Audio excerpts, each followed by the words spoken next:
Siamo arrivati alla sosta e adesso non ci resta che attendere la Pasqua. Prima però c'è il torneo delle regioni, la finale di Coppa di Promozione, le semifinali di prima categoria di Coppa ed è arrivato il momento, insomma, di tenere il tempo a questo campionato, a fare anche un po' il conto alla rovescia. E nel frattempo sono arrivati altri due verdetti, LME e Centrosedia, che festeggiano. Come ha detto Pocecco, i tempi ormai sono maturi. Sigla.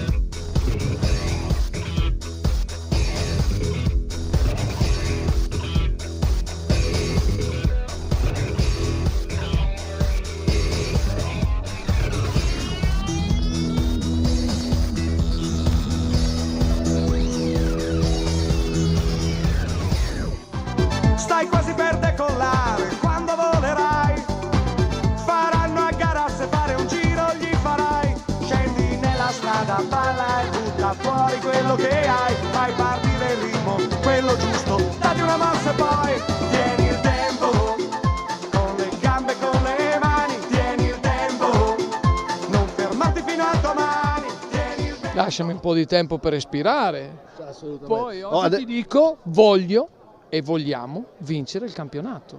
Questo sì, adesso te lo dico. I tempi sono quelli giusti. Sono maturi.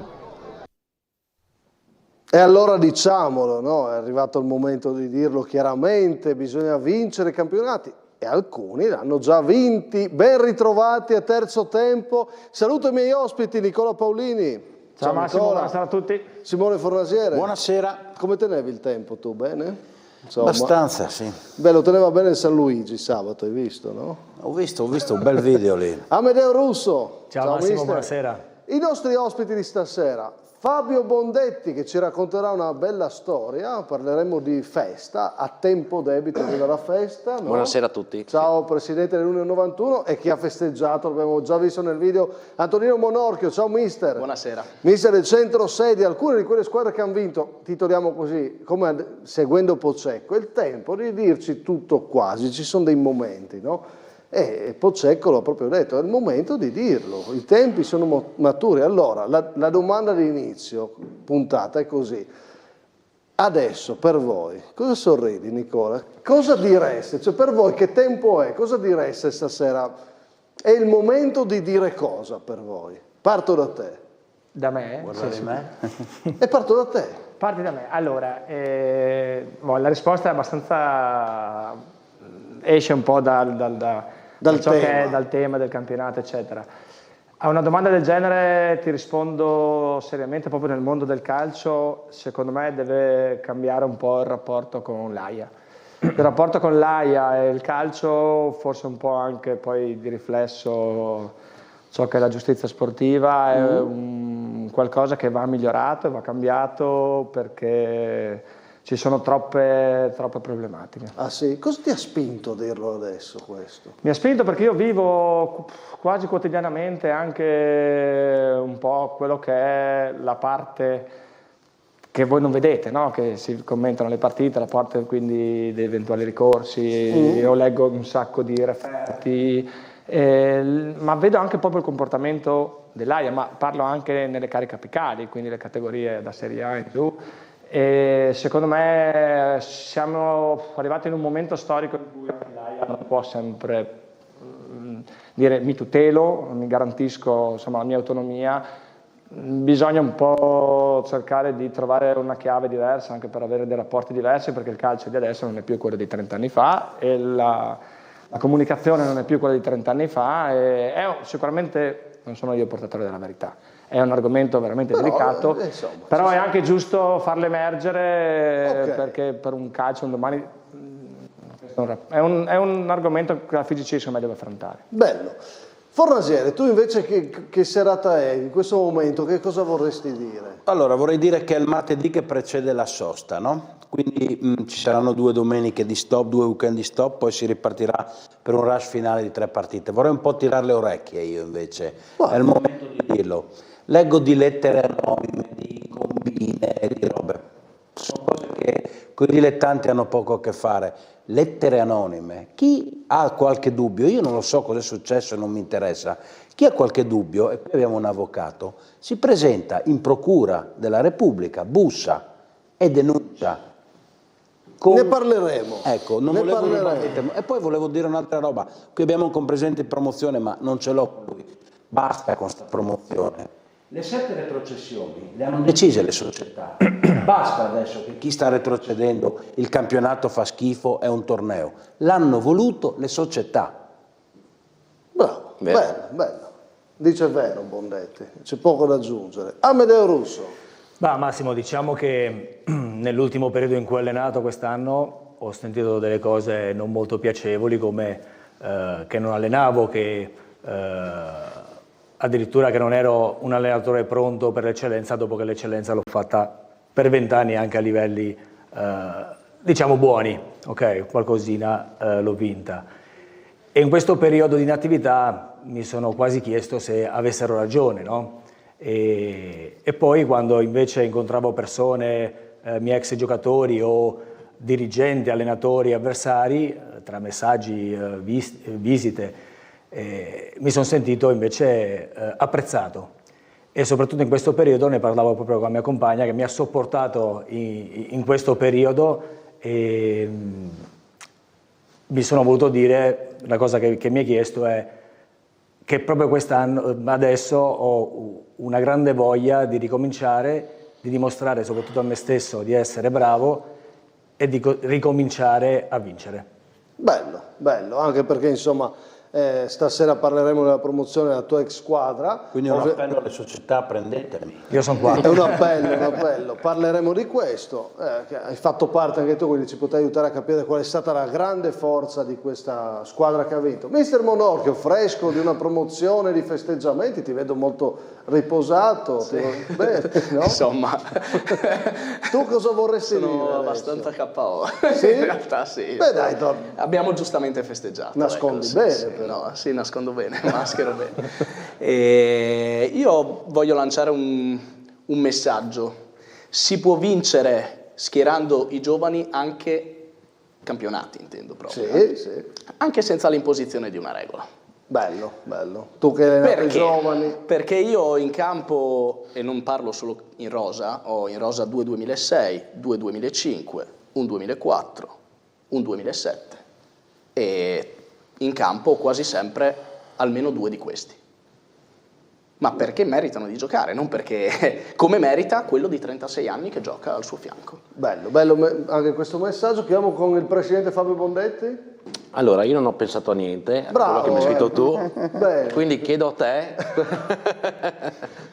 Lo fai perché stasera dobbiamo palleggiare un po' questa serata, perché Fabio Bondetti stasera deve annunciare una cosa importante, no? Tu sei qua per questo, ma anche per parlare di futuro, no? Perché abbiamo chi vince i campionati, ma anche chi riparte tornando indietro, anche se non è ufficialmente ancora matematica, per un 91. Allora, sapete cosa vi dico io?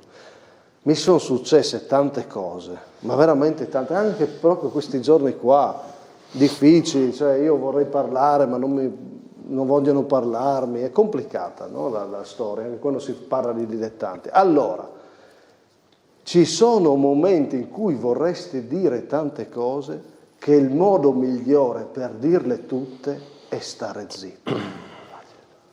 Il ciclone, Pieraccioni, che mito. E allora c'è un altro momento bellissimo del ciclone. Sei tu l'anonimo, fuochi d'artificio. Chi è l'anonimo qua che ha scritto la lettera alla federazione, ragazzi? Paolini, però. Chi è l'anonimo? Allora, l'ha citato Fornasiere, partiamo con un po' di argomenti. Dirci tutto o quasi. Guardate questo frangente di questa lettera che è arrivata alle società di promozione Girone A, ma soprattutto al comitato regionale e anche alla procura federale, no? Era indirizzata così. Noi l'abbiamo avuta come redazione, abbiamo avuto questa notizia e quindi la riportiamo. Però abbiamo detto dirci tutto o quasi. Qua c'è tutto e quasi e niente. Perché? Perché viene messa in discussione la promozione Girone A.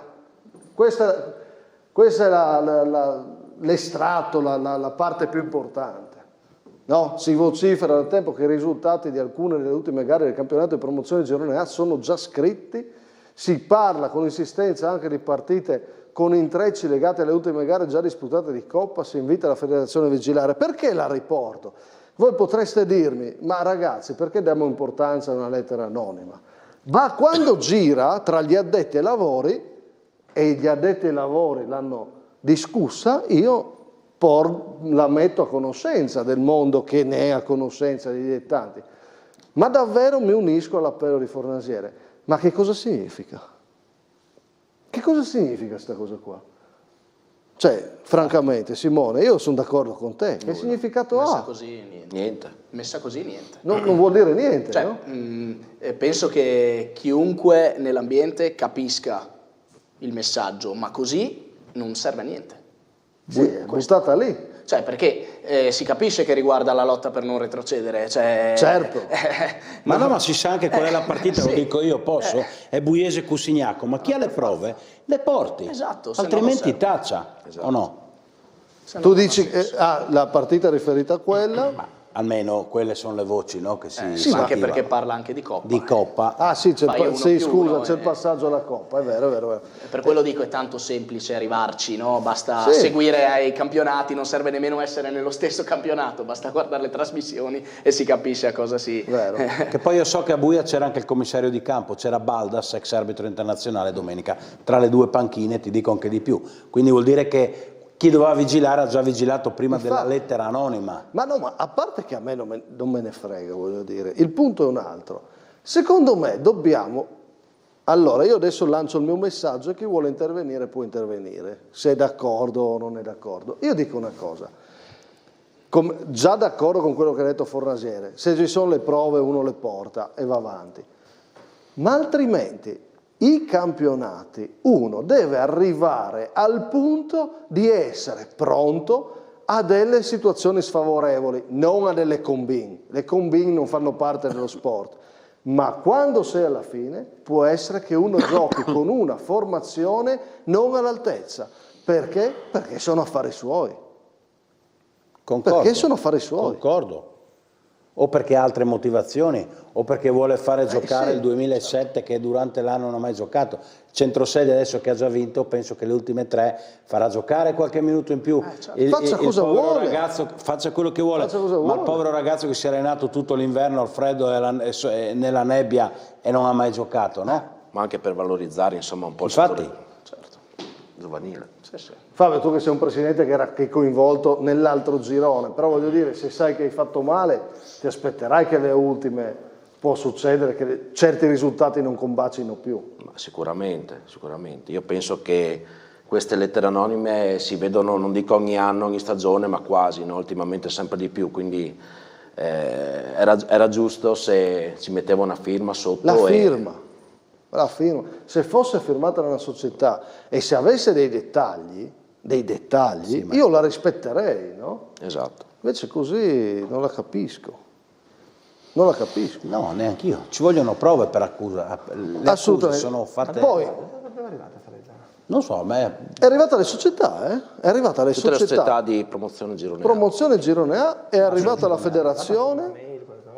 Non so, io. A me non è arrivata, non so a te come è arrivata, via mail. A me è arrivata via WhatsApp. Ok. Quindi tu sai chi l'ha scritta? Perché... No, immagino. È un giro, no? Un giro di inoltre, no? Inoltrato molte volte. Un giro di inoltre, esatto. Però insomma non è che mi interessa, dico, se è un argomento, l'argomento qual è? Il finale di stagione di un campionato complicato, perché la promozione ha 7 retrocessioni. Torniamo un attimo sull'argomento serio. Qual è l'argomento serio? Non è la lettera che l'ho portata, è quello che dice ad esempio Ermanno Tomei, che io stimo e rispetto perché vede un po' più avanti. Molto bravo. Dice, oggi, parla del Pordenone, oggi il campionato del Pordenone diventa più importante. Perché? Perché dice, ha vinto sempre, deve riuscire a vincere sempre, perché c'è di mezzo la lotta a salvezza. Poi non c'entra se il Pordenone per me gioca con la formazione giovane, perché lo può fare. Però cos'è successo nel campionato? Succede che tutti si aspettano, Nicola, che vinci fino alla fine. Che però non è un'accusa, hai capito? Non è un'accusa al Pordenone.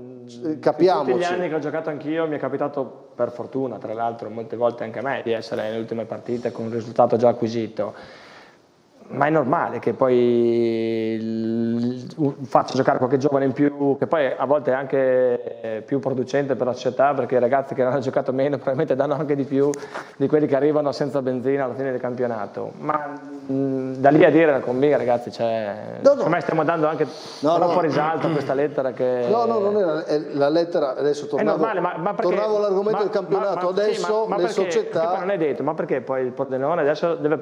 io sono certo che va in campo per vincere, ma anche se invece di far giocare gli 11 che hanno sempre giocato vuole dare un minutaggio anche... Ha ragione. Ma ha ragione sì. Giusto. Ma ha ragione sì. Ma può dire, interpreto Tomei, se sbaglio mi scriva, che può dire lo puoi fare ma io vorrei da te che adesso non lo fai, perché tu devi andare fino in fondo perché è più alto quello che c'è in palio. Però puoi dirlo, no? C'è un premio anche per quei ragazzi che magari tutto l'anno hanno giocato meno. Certo. Io sabato sono andato a vedere Maranese Pordenone, il Pordenone ha giocato una buona partita, la Maranese aveva sicuramente qualche stimolo in più perché deve salvarsi. Ok. Per esempio parlavamo di Pordenone. Io adesso non devo fare, perché mi dispiace che adesso il primo esempio che Pordenone non è un'accusa al Pordenone, è per far capire adesso di cosa si parla, cosa ci si aspetta. Ma ognuno sarà poi... quello che le prossime 3 settimane, 3 domeniche capiterà alla Variano.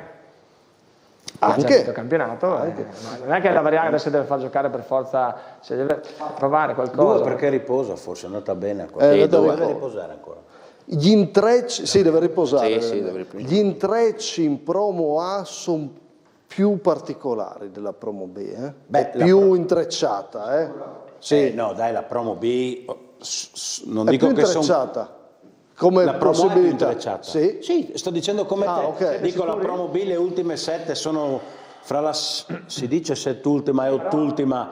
Non si dice, però no, quest'anno l'abbiamo imparato a dire. Ecco. Però la mettiamo come neologismo di terzo tempo. No, però va anche detto, va bene, però guardate gli scontri diretti, perché la prossima c'è già quella che ha 34 contro quella che ha 38, Sistiana e Svegliano. E già, cioè... Sì, ma però il Sistiana sarebbe il play-out, non dentro la Forbi, non retrocesso. In promo A ci sono tante squadre lì, c'è addirittura il Corva che è quinto a 2 punti dalla retrocessione. Sì, no, è incredibile. Andiamo in promo B, fermiamoci, abbiamo aperto un argomento. 1,91, Presidente Bondetti, come stai? Bene, grazie. Bene. Io è stata una stagione... Noi titoliamo il derby dell'orgoglio, avete vinto un po', no? Sì, diciamo che abbiamo dimostrato con il gruppo dell'anno scorso di fare belle cose, soprattutto nel girone di ritorno. Dispiace che all'andata abbiamo fatto pochissimi punti, ma se qualora dovesse essere retrocessione, insomma, andiamo sicuramente a testa alta ad affrontare un campionato di prima categoria per dimostrare, insomma, quello che siamo. Noi siamo un gruppo da 10 anni ormai, coeso, forte, abbiamo molto stimolo di fare le cose fatte bene.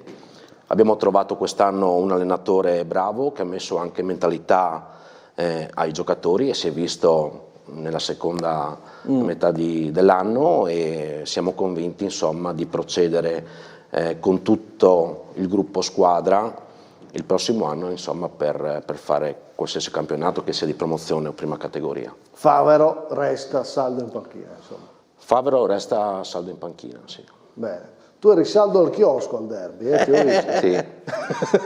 Io giro di qua e di là, perché giusto. non sono mai... Senti, però voi avete questo, no Fabio, la forza del paese, no? Ne parleremo stasera perché poi ci torno su certi argomenti, ma questa è la caratteristica dell'1,91, no?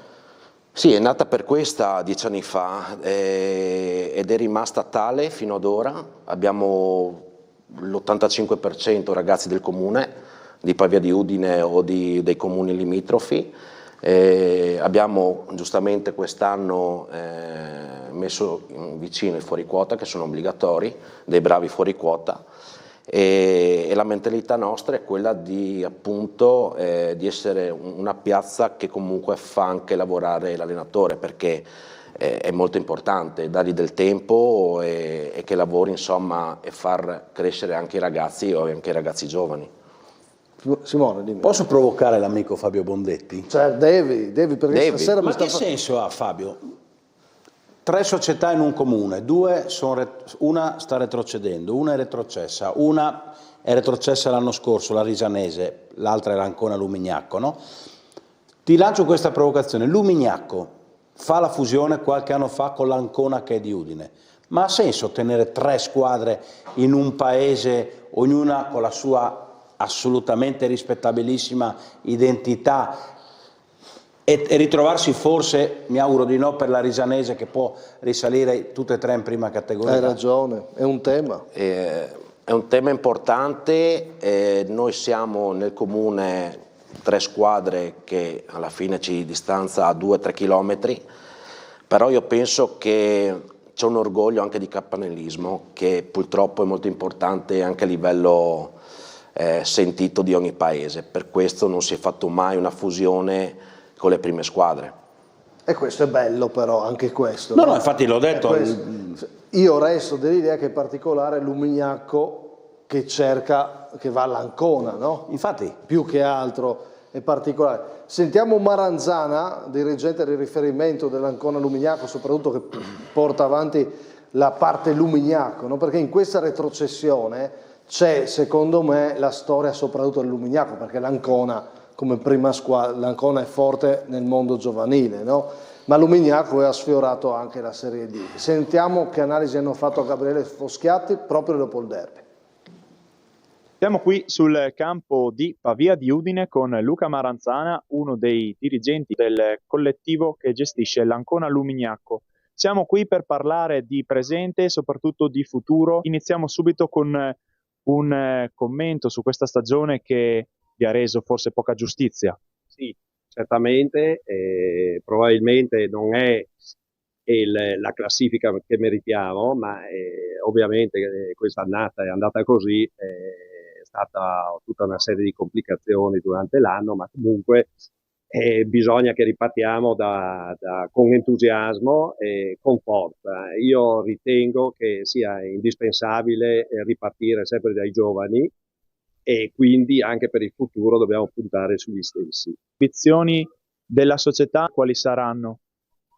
Senz'altro fare una prima categoria, non dico dignitosa, noi cercheremo sicuramente di riuscire ad arrivare almeno ai playoff per cercare di tornare in promozione, perché riteniamo che come società partiamo dal Lumignacco e partiamo dall'Ancona, quindi da una società che ha militato in eccellenza per tanti anni, è un settore giovanile importante e quindi credo che quantomeno la promozione sia il nostro standard minimo. Ci sarà bisogno di tempo perché questo progetto maturi? Certo, è chiaro, sì, nulla nasce per caso ovviamente, quindi bisogna ripartire anche con una ristrutturazione, dico, a livello tecnico e societario e quindi probabilmente dovremo individuare un direttore sportivo nuovo, ripartendo ovviamente dalla costruzione della squadra e anche dal punto di vista societario dobbiamo un attimo crescere anche da questo punto di vista, secondo me.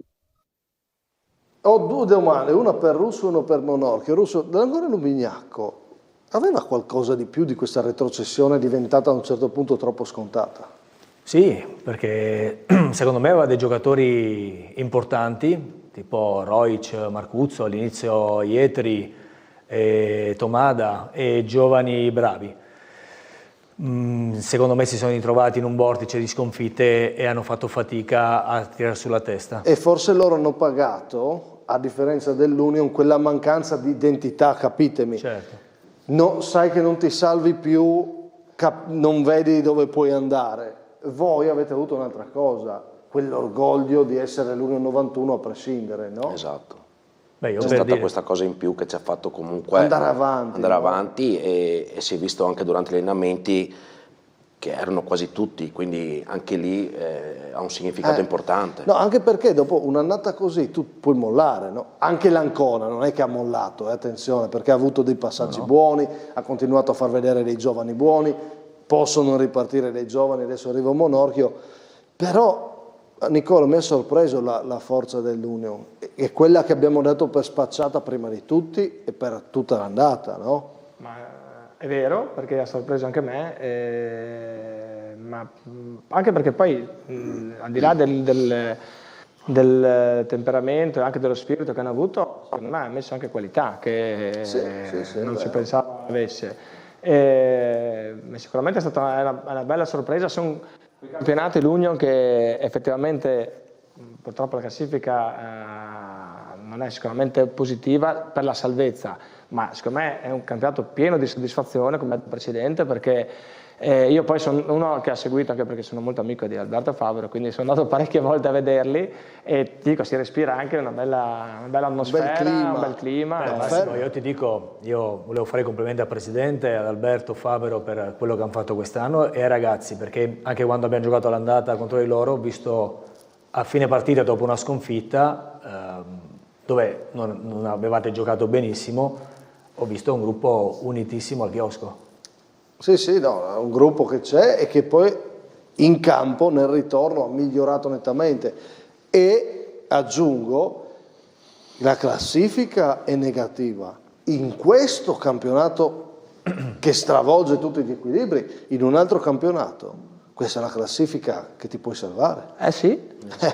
Ma infatti quello questo è un tema, no? Parlavo spesso con Alberto di questo, no? Diceva comunque se pensi io potrei salvarmi in un campionato dove fossero retrocesse in 3 squadre anche 3, come sempre, sì. No? Anche 3 dirette, voglio 3 dire, dirette. no?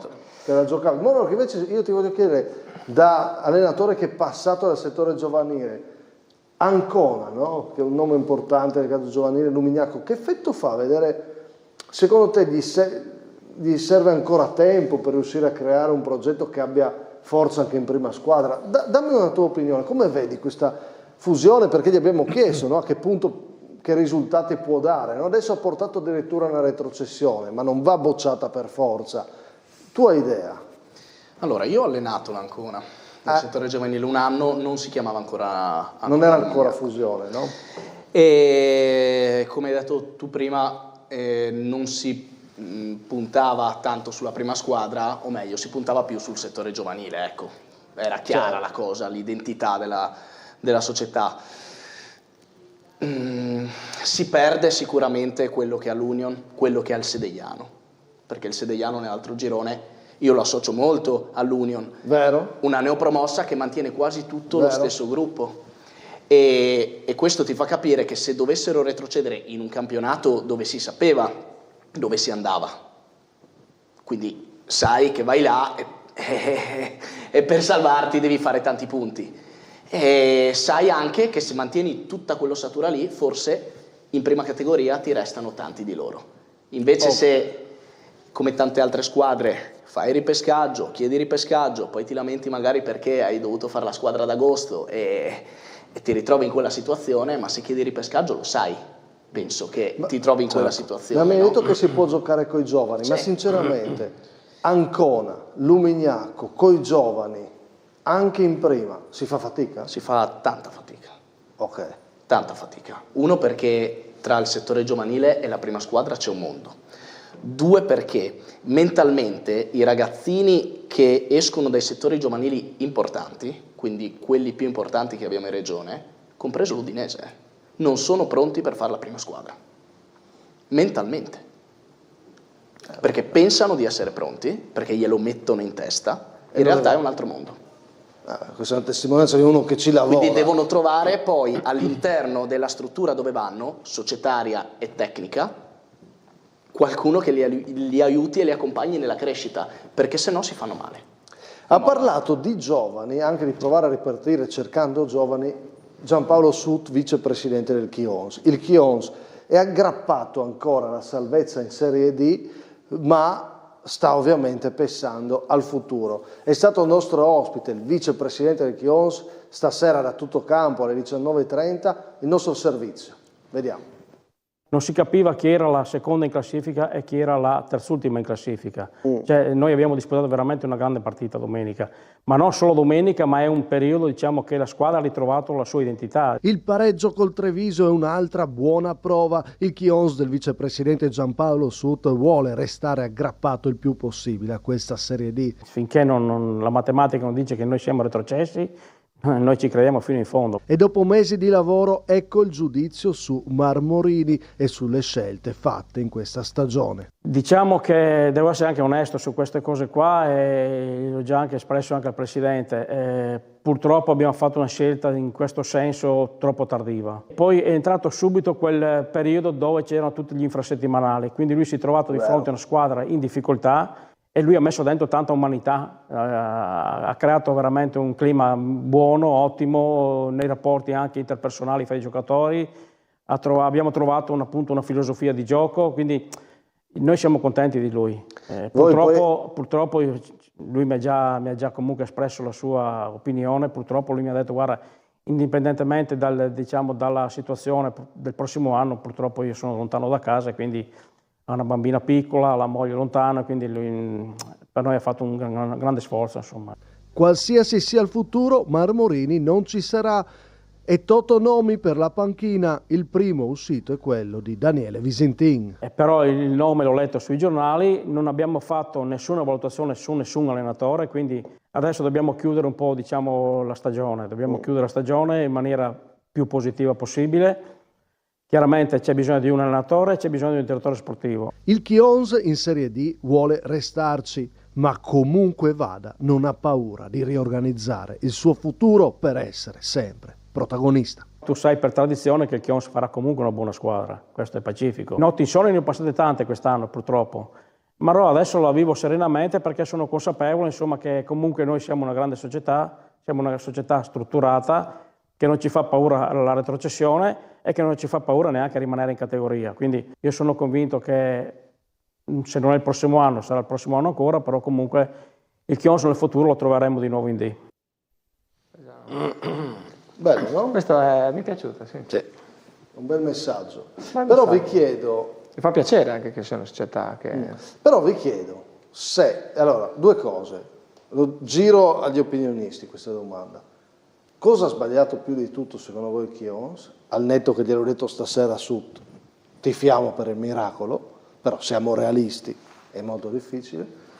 E se siete convinti che a stretto giro è di nuovo da Serie D? Nicola. Allora, ha sbagliato sicuramente tante scelte, forse anche una rivoluzione forse un po' troppo profonda della rosa, anche al di là dell'allenatore che poteva anche starci. Barbieri aveva vinto il campionato, si era salvato, ci può stare, però probabilmente forse hanno cercato di fare, concedimi il termine, una scelta un po' garantista, no? Per riprendere l'Enisa, senza magari osare.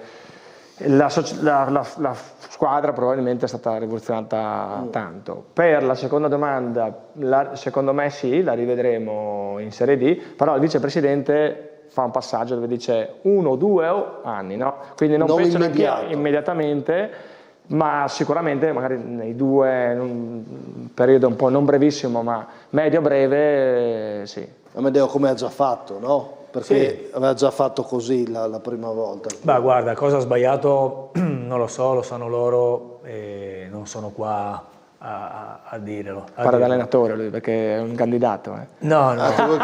Sei tra i toto no. No. Ma sono sicuro che invece già dal prossimo anno il Chions possa andare direttamente di nuovo in Serie D. Sì, ma non per forza con quel lasso di tempo. Se trovano un campionato come quello di quest'anno probabilmente ci vanno. Secondo me sarà leggermente diverso. Sì, farà una squadra comunque importante, sono sicuro. Sì, traspare questo da sotto. Gli errori, come concordo con Nicola, hanno rivoluzionato troppo in estate e secondo me, lo dice anche Sut, hanno aspettato troppo per cambiare l'Enisa quando hanno visto che la cosa, ahimè, non funzionava, no? Con l'Enisa e Ametrano. Io credo invece che non lo rivedremo nell'immediato futuro in D, il Chios. No. Perché? Perché è una categoria che costa, è inutile negarlo. Ne ha parlato stasera in Ecco, trasmissione. ma con questo non mi permetto di entrare nei conti del Chios, non fraintendetemi, ci mancherebbe, non mi permetterei mai. Ed è comunque una retrocessione che arriva abbastanza turbolenta perché hanno tanti errori e cose e dovranno riassestarsi e dovranno proprio ripartire quasi da zero, secondo me. Può essere. E secondo me più che altro è un altro il tema, Simone, non è tanto se torni subito in D, perché in D puoi tornare, se torni in D veramente preparato. E per restarci. Perché l'eccellenza il Chiosa può vincere, se decide la torna a vincere. Non è così difficile, per noi non è così. Il prossimo anno c'è il nemico numero 1, Sì, ma ce n'è uno, forse 2. Non è una categoria. Allora, vincere un campionato vale sempre. Pordenonese, dai. Però la vera Triangolo. sfida, e annuncio che realizzeremo una puntata in questo mese, è come stare in Serie D. La vera sfida è, io torno a salire, ma quando salgo ho la struttura, ho la forza per starci 5, 6. Chi ce l'ha in Friuli? Non abbiamo la risposta perché nessuno l'ha mai fatto in Friuli. È una domanda che faremo magari anche a San Luigi. A tutti ormai è diventato, togli il Charles Mulsanne, è diventata per tutti. Le più longeve consecutivamente, parlo, in regione chi sono? Tamai, San Vitese, Charlins adesso ma è passato un giro di epoca. Fu il Sevegliano negli anni 90? Sì, il Sevegliano, perché anche la Manzanese ha fatto qualche anno ma faceva spesso l'ascensore. No, la Manzanese. ha fatto poco. Cras non si è mai salvato. Argomento 23 aprile perché saremo in onda di mercoledì. Questo sarà l'argomento. Tu potresti esserci, hai fatto la D, no? Ogni tanto. Ogni tanto. Potresti essere. Va bene, non resta Marmorini, chissà chi sarà l'allenatore del Chions. C'è un altro allenatore che non resta, praticamente. È Malerba al Fontana Fredda. E il nostro non va di stasera, vediamo. Prova la gran botta! Non va. 3 sole vittorie nel girone di ritorno. Da sorpresa dell'andata, il Fontana Fredda rischia di diventare delusione del ritorno. Ma c'è un altro problema: i malumori interni. Muranella dalla tribuna, il presidente contesta Malerba per alcune scelte. Il mister non la prende bene e si vocifera abbia dato le dimissioni. Dimissioni che il presidente dice di non aver ricevuto ufficialmente. Serata di confronto al Tognon, bisogna decidere: continuare insieme oppure prendere già le valigie per un futuro già destinato ad essere separato. Si continua, ufficiale, allenamento regolare, Malerba resta, però i malumori ci sono. Che idea vi siete fatti? Guarda che da Monorchio, da allenatore, se, perché è confermato, il presidente ti contesta, e al netto che Muranella, lo posso dire, no presidente, perché ci siamo parlati, ha detto, io ho fatto un errore, chiedo scusa, però se lo fa e lo sanno anche gli altri, è un rapporto finito, no? Si rompe qualcosa. Poi ci sono i caratteri, le persone che sono tutte diverse, quindi magari, però io parlo per me stesso, da allenatore, nel momento in cui si rompe qualcosa con chi mi sta sopra, non si può continuare. Non si può continuare. No, Fabio. No, diciamo che anche noi o i direttori sportivi, quando vanno a parlare con gli allenatori, secondo me devono essere attualmente critiche costruttive, se si sbaglia o se sbagliano. Dopo ovviamente dipende dalle casistiche, no? Certo. Si è rotto qualcosa a Fontana Fredda, ma secondo voi cosa? Amedeo, tu sei stato lì, hai vinto con Malerba un campionato? O no, ho vinto la Coppa Italia prima. Ma non c'era Malerba? No, okay. Non sapevo neanche di questo litigio, diciamo, ed è un peccato perché sembrava veramente tutto rose e fiori, anche perché da neopromosso hanno fatto un campionato mostruoso secondo me, e lui da neoallenatore in Friuli ha dimostrato di essere bravo. Simone. È difficile dire cosa è successo perché hanno fatto un girone d'andata dove sembrava che benissimo, no? Chi muoveva mezza foglia con Malerba, giustamente, perché ha fatto dei risultati, delle prestazioni. Però il ritorno com'è? Cioè io sono il presidente, ti chiedo, è andata bene, il ritorno 3 vittorie, è troppo poco o vale l'andata? Per me vale l'andata. Per te vale l'andata? Per me Fontana Fredda non è squadra che doveva da primo posto da vincere il campionato. Vale l'andata o può mettere dei dubbi il ritorno? Vale l'insieme, ci può stare che ci sia un periodo normale, perché anche lì probabilmente cioè, Fontana Fredda parte, qual è l'obiettivo? Salvarsi. Sì. Quindi fa un grandissimo giorno di andata, è normale che poi l'obiettivo l'hai quasi raggiunto e qualcosa magari inconsciamente un po' lasci, ma devi guardare nel complesso, perché poi quel piccolo calo del giorno di ritorno te l'ha permesso quella grande andata. Quindi tu devi guardare il complesso è un gran campionato, appunto. Ma poi bisogna vedere il motivo per cui Muranella si arrabbia, perché non fa giocare i giovani, perché ha fatto così sembrerebbe. Infatti non dico, anch'io sapevo quella. Quindi bisogna capire lì, se un presidente, mi metto anche nei panni del presidente, se magari il presidente dice, caro amico, hai fatto benissimo, siamo salvi, fammi giocare 4 giovani in più perché il prossimo anno voglio capire. Sì, però Muranella diceva anche che voleva provare a stare in alto. Poi un conto è parlare a me in trasmissione, un conto è parlare in spogliatoio, no? Sono 2 mondi diversi. No? Stavo dicendo a Simone che quelle cose lì, eventualmente anche la volontà della società di fare scelte diverse, le condividi con l'allenatore serenamente durante la settimana. No, sono d'accordo, ma magari sono state dette, non lo so, adesso invento. Cioè, sì, però non va. Il girone di ritorno non va. No, certo. Hanno raccolto il testimone della Pro Gorizia dandogli 3 punti. Sì, la Pro Gorizia esce dalle paure. Sì, dai, ormai pare chiaro che la penultima è destinata alla retrocessione. Vittoria importantissima. Se non avete altro da aggiungere, vi faccio ascoltare un'altra cosa. L'eccellenza. Adesso, dopo la pubblicità, parleremo di chi ha vinto i campionati. Però chiudiamo sull'eccellenza solo per dire chi vuole vincerlo, no? Abbiamo sentito Pocecco, vi faccio risentire Pocecco sabato in quel di San Luigi. Sentite la sua riflessione in vista del rush finale, il mister di San Luigi. Sai, a questo punto della stagione vogliamo andarcelo a prendere, è arrivato il momento anche di sbilanciarsi, comunque di tirare un 2 somme.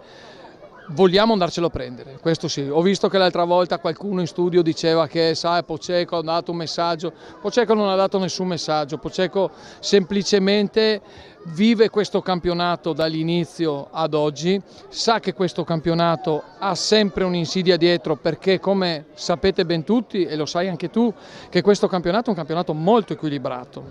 Perciò analizzare una partita il martedì in uno studio è molto semplice, quando le analizzi appena che hai perso e tutto quanto è un po' più complicato, e i mister che sono là dovrebbero saperlo. Fa parte del gioco, mister, dai. Sì, fa parte del gioco. Se verrai a fare opinionista, come mi auguro, magari lo farai anche tu, no? Un giorno ti aspetto, perché sei uno dei più bravi, saresti perfetto. No, lascia stare il ruolo dell'opinionista, mi piace stare al campo, ovviamente dopo che sarai andato in D, ovviamente fra un po' di anni.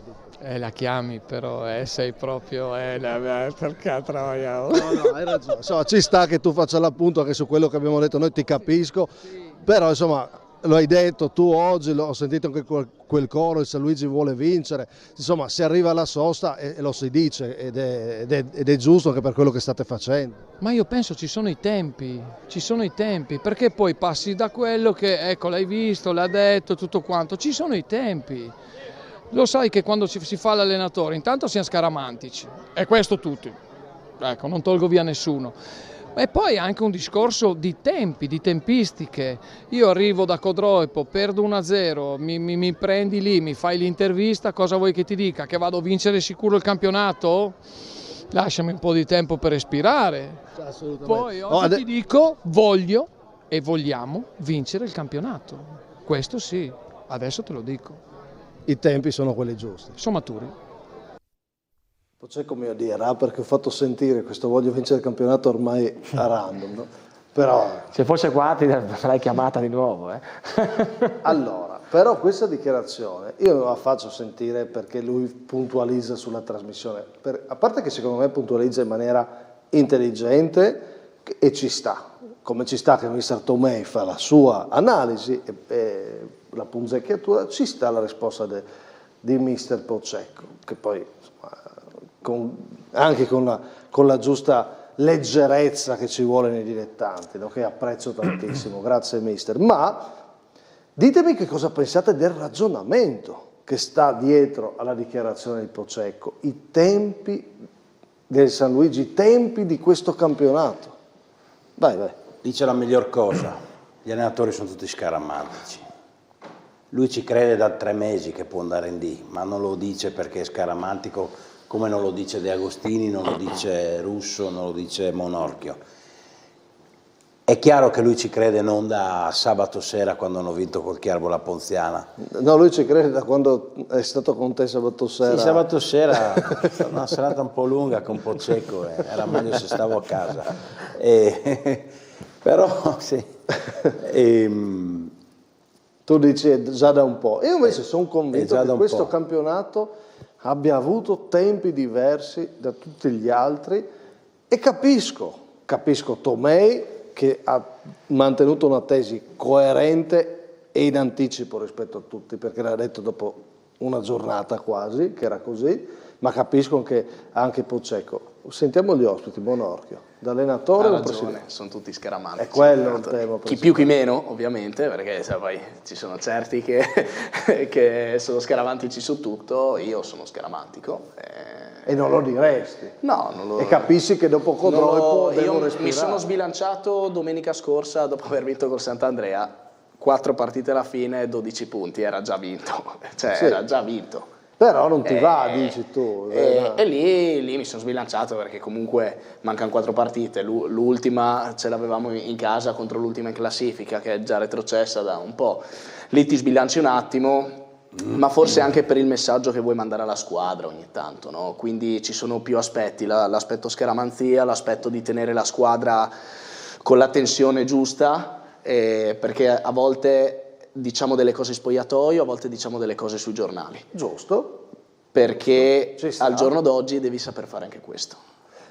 Fabio, no, è vero, è cambiata anche la comunicazione. Io sono qua a parlare di dilettanti molto e sono felice, ma non c'ero, stavo meglio 15 anni fa, ero più giovane, più capelli, parlavo meno di dilettanti, però è così. Di cosa parlavi? Di tante belle cose. Fabio Bondetti però a 3 giornate dal termine più 4, è giusto dirlo adesso, che vuoi vincere un campionato, no?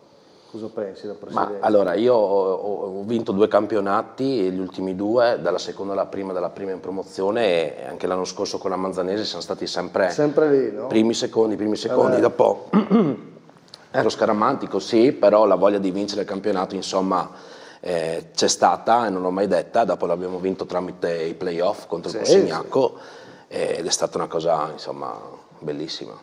Però più 4, 3 dal termine, io non l'avresti detto. Ma lui non ha detto che l'hanno vinto, lui ha detto che adesso lo vogliono. Occhio che Peruzzo però parlava come l'avesse vinto. Secondo me a San Luigi domenica, sabato, c'era la sensazione che il derby fosse il bivio. Manca una vittoria, Manca una vittoria. No. L'ultima col Maniago Vaionti. Non è vero, sono 2. Io avrei più paura delle partite che tutti me le danno. Sì, ok. No, arriva che non è una partita facile. Simone è convinto. C'è Tamai Muggia la prossima. Occhio che si autoescludono da sole se va male per tutte e 2. Ma per l'amor di Dio. Se fanno X, fine. Ma la matematica ti dice anche che una può vincere e una può perdere. E vai a meno 1. Certo. Dai, chiudiamo. Sulle dichiarazioni di Poccecco, il pensiero di Paolini e Russo, poi pubblicità e parliamo di chi ha vinto e non deve fare calcolo. No, simpaticissimo come sempre Max, che lo conosco bene, poi abbiamo anche un bel rapporto di amicizia. Glielo dico che io non l'avrei detto fossi lui, ma lo capisco. Ma insomma, poi San Luigi è anche una società, un ambiente molto piacevole, simpatico e sarebbe bello che riuscisse a lavorare. Adesso a parte le mie scaramanzie sicuramente arriveranno fino in fondo. Dimmi, Russo? Bravissimo in tutto quello che ha detto. Secondo me ha capito che poteva vincerlo dopo la vittoria col Tamai E domenica ha fatto bene nell'ultima frase a dire noi vogliamo vincerlo, anche per dare un messaggio ai suoi giocatori. Definitivo, Sì. definitivo. Ma anche agli avversari. A proposito di scaramanzie, la prima roba che gli ho chiesto sabato è il maglione bianco dov'è? L'ha buttato via. Buttato via, clamoroso. Ha aperto il bidon della scovazza, ha detto buttato. Beh, dopo adesso terrà la polo verde. Una bella polo verde. Mi è tornato freddo, magari deve recuperarlo. No? Ma mi ha fatto troppo ridere quando sono arrivato a San Luigi. Ho detto, ma il maglione dov'è? Così mi ha fatto il gesto, ha aperto il bidone, la il scovazza. girocollo bianco buttato sotto la via. maglia verde della tuta. Non era bellissimo, però tanto bene ha perso Era Codroico, no? Che era Olivieri col cappotto blu che metteva sempre a Bologna anche quando c'era caldo perché portava bene. Le scaramanzie. Va bene, via le scaramanzie. LME e centro sedia. Parliamo di loro, poi le nomination, secondo tempo di terzo tempo, come sempre spettacolo. Restate con noi.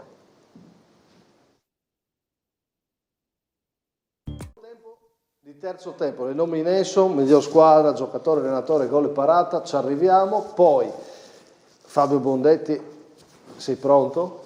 Certo. Stasera annunciamo la cosa più importante da qui ai prossimi mesi. Esatto. Quindi state con noi. La fusione con Adesso entra Boz. Oppure che Fabio Bondetti si sposa, non lo so. Qualcosa annunciamo, quindi state con noi. Sicuramente è stato annunciato vittoria del campionato LME e centro sedia. Partiamo dall'LME, servizio di Jacopo Puntini. Si è conclusa nel migliore dei modi la stagione quasi perfetta dell'LME, una squadra costruita per vincere con l'unico obiettivo di essere lì davanti. L'LME di Pattaro, dopo essere stato promosso dalla prima categoria nel 21-22, ha sfiorato 3 volte l'eccellenza tramite i playoff, rimanendo però sempre ancorato alla promozione. Ma quest'anno, nel paese del campanile, la musica è un'altra. Un vuoto, un campionato dominato, prima con Russo e il suo girone d'andata quasi perfetto, solo un pareggio e 13 vittorie, poi l'esonero e il declino. Ma è veramente stato così? Beh, numericamente sì, 5 pareggi e una sconfitta e 6 vittorie, quelle che contavano, perché se i meriti vanno dati a Pattaro e Russo, vanno dati anche a chi, in una tempesta complicata, è stato marinaio. Sono contento, secondo me la squadra ha disputato una stagione al limite della perfezione, è stata molto brava a superare un momento di leggera flessione all'inizio del ritorno dovuto a diverse vicissitudini e io sono fortunato perché in questi 3 mesi ho potuto fare un'esperienza incredibile. Devo fare gli assoluti complimenti a tutti i 22 ragazzi della rosa e bisogna essere onesti in tutto e per tutto allo staff tecnico che ha dato una mano tutto l'anno e anche a mister Russo che oggettivamente si deve sentire pienamente partecipe di questa cavalcata. Io ho semplicemente condotto la nave in porto, quello che mi era stato chiesto. Per Riccardo è il miglior modo di partire, 3 vittorie di campionato in 3 anni con l'Under 15 a Carlino, con l'Under 19 all'LME e ora quello più importante. Un'esperienza di 3 mesi comunque mi servirà anche in futuro, sicuramente. La società farà le valutazioni del caso, dovrà strutturarsi perché il calcio dell'eccellenza è una cosa seria, non è una cosa che si può improvvisare. E no, non si può improvvisare, bisogna già iniziare a lavorarci. Con oggi siamo ufficialmente saliti, adesso cominceremo a pensare alla prossima stagione, vedremo cosa dobbiamo fare e pianificheremo un momentino il prossimo campionato, che sarà comunque prima di tutto un campionato per confermarci in eccellenza e poi vedremo. Anche perché a pianificare sono bravi, quest'anno hanno fatto una squadra perfetta tra le parate di Peressini, la forza di De Cecco e Mantovani, la classe di Punta, Campana e Miano e i gol di Madi, Ilis, Del Fabbro e soprattutto Bomber Zucchiatti, 25 gol in campionato, ha segnato il gol più importante della storia di Mortegliano, ma anche della sua, in casa. Diventerò papà di un bellissimo bambino, quindi oggi era la degna conclusione del percorso, quindi continuerò la festa, è stata una stagione devastante. Una stagione devastante lì davanti, in solitaria, perché forse aveva ragione Migliore a dire che il campionato non era mai stato riaperto, neanche dopo la sconfitta con la Forum, unico vero spauracchio per la squadra di Pattaro quest'anno, che poi, a dirla tutta, i 12 punti di distacco la dicono lunga sulla strapotenza dell'LME in questo campionato, sempre più in alto di tutti, come il campanile, dalla quale oggi, come non mai, a Mortegliano c'è una vista eccellente, lasciando sotto tutti gli altri. Per me sei devastante, per me sei devastante. E chiudiamo questa immagine. Campanile di Mortegliano, guardano tutti dall'alto, e beh, è stato così però. Sì, un po' meno mi piacciono i loghi delle altre 13 squadre, sinceramente. Si poteva trovare qualcosa di meglio legato al campanile di Mortegliano che bacchettone, e dal guardare, dall'essere il più alto di tutti. Però adesso hanno giocato con, Sei d'accordo? hanno giocato con un simbolo. 14 però. squadre comunque. No, 13, loro erano la 14esima. No, c'erano a 15, c'era anche il turno di... 15, è vero. Hanno ripescato con il Pordenone. Hanno giocato con un simbolo però del paese, dai. Quello è stato bello, quello era... A me è piaciuto. Però anche Fedele della Manzanese su Facebook ha commentato. Anche Paolini. Anche tu hai commentato? Adesso ho detto. No, adesso no, diciamo, no, su Facebook. L'ex presidente della Manzanese ha commentato che mi è piaciuto questo slogan, insomma, beh sì. Però è stata la più forte. Adesso analizziamo, noi abbiamo parlato di Russo, di tutto, però sempre primo Ma che squadra aveva? No, ho capito. No, ma, a parte che bisognerebbe fare, tanto qui in diretta possiamo anche fare i complimenti anche a Medeo, perché il campionato l'ha vinto anche lui, anche se lui dice, però insomma il giorno di andata che ha fatto, scusami, migliore è stato bravissimo. Riccardo è stato assolutamente riconoscente, bravo, ma lui è un bravo ragazzo. Scusami, poi ti coinvolgo. E lo ha sicuramente, però è vero, cioè, scusa, uno Nicola, che fa 13 vittorie, un pareggio in un girone. Okay, però poi adesso io l'ho detto domenica, due cose. Intanto Migliore, a me piace il discorso non solo su Russo, mi piace perché parla da un allenatore che pensa anche al futuro e dice l'eccellenza bisognerà vedere come farla, quindi vuol dire che sei sul pezzo. Poi io l'ho detto domenica, merito di Russo, merito di Migliore, la squadra più forte, ma io gli do merito al presidente che costruisce quel percorso per quel paese lì. Poi che il presidente alla nostra richiesta per fare lo speciale, l'intervista, non mi risponda, a me questo non frega niente. Lui non lo ha fatto, se capiterà che voglia rispondermi, io sarò sempre disponibile, ma i meriti si riconoscono sempre. Certo. Questo va oltre tutto. Poi il resto fa parte di discussioni, momenti strani, magari che verranno chiariti, non importa. Io voglio chiedere a te adesso un'altra cosa, perché altrimenti saremmo faziosi a parlare sempre del tuo percorso. Io voglio sapere la forza di questa squadra, perché tu quando la scegli vedi la forza, capisci che vai lì per vincere. Dove è stato più forte di tutti? Dimmi dei nomi anche.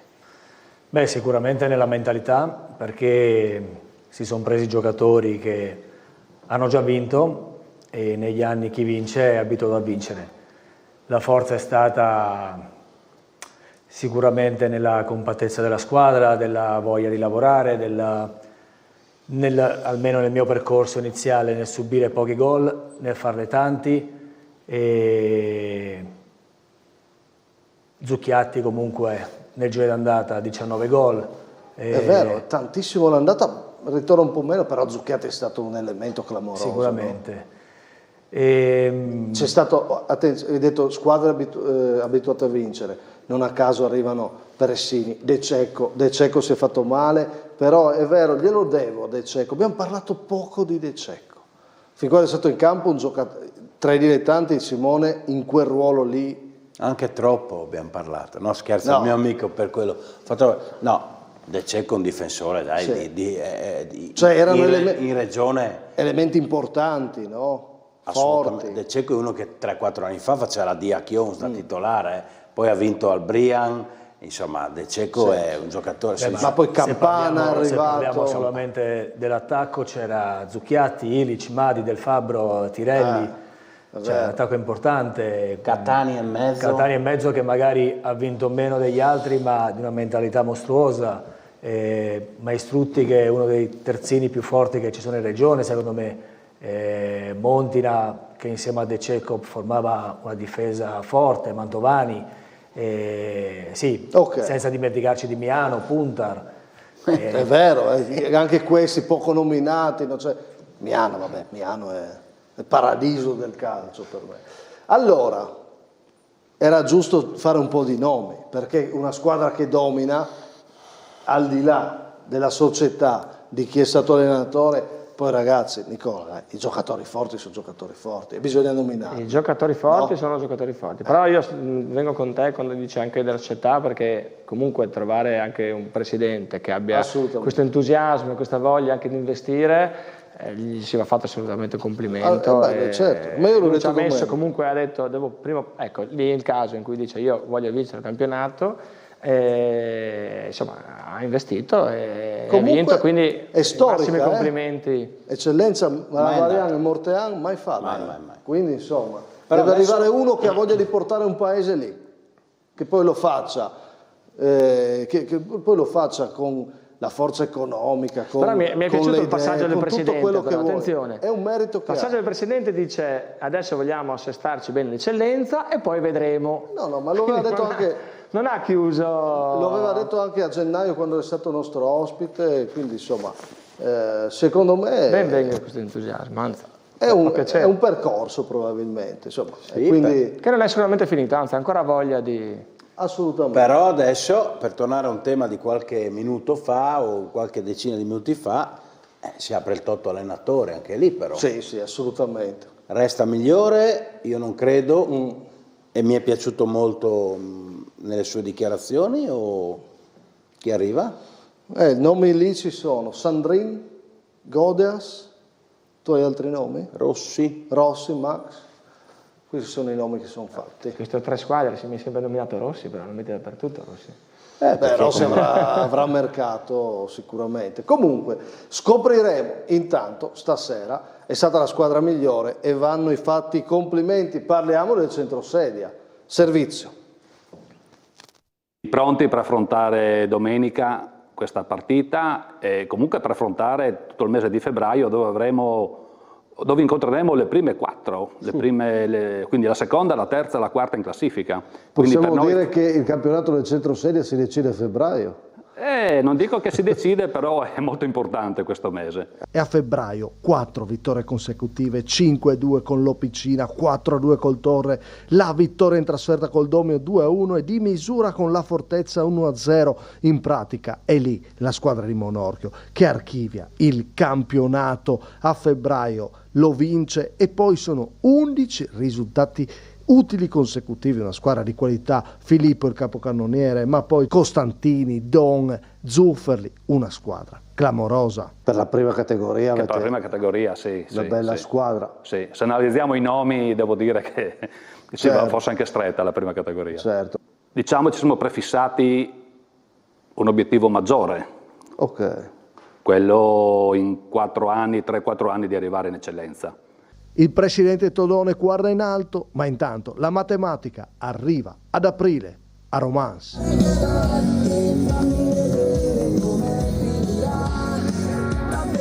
Finisce così, con la festa sul campo di San Giovanni al Natisone e prima a Romance, dove il centro sedia di Mister Monorchio trova la matematica promozione. 1-1 il risultato di questa gara che vale la vittoria del campionato di prima categoria Girone C, il vantaggio con Grassi, pennellata di Zufferli, aggancio e destro vincente di Grassi 1-0 fino al gol del pareggio, bellissima girata di sinistro di Frost, un gol pesante in chiave salvezza per la Pro Romance, finisce 1-1, quanto basta al centro sedia del presidente Todone per tornare tra le grandi del calcio dilettanti dopo 15 anni di assenza, 56 punti, 60 gol fatti. Centro sedia è stata la squadra più forte, la più bella e adesso balla. Come sei bella, come una stella, fammi sentire tutta la notte, il cuore che batte, voglio vedere l'effetto che fa, lo giuro. Un applauso ai nostri campioni!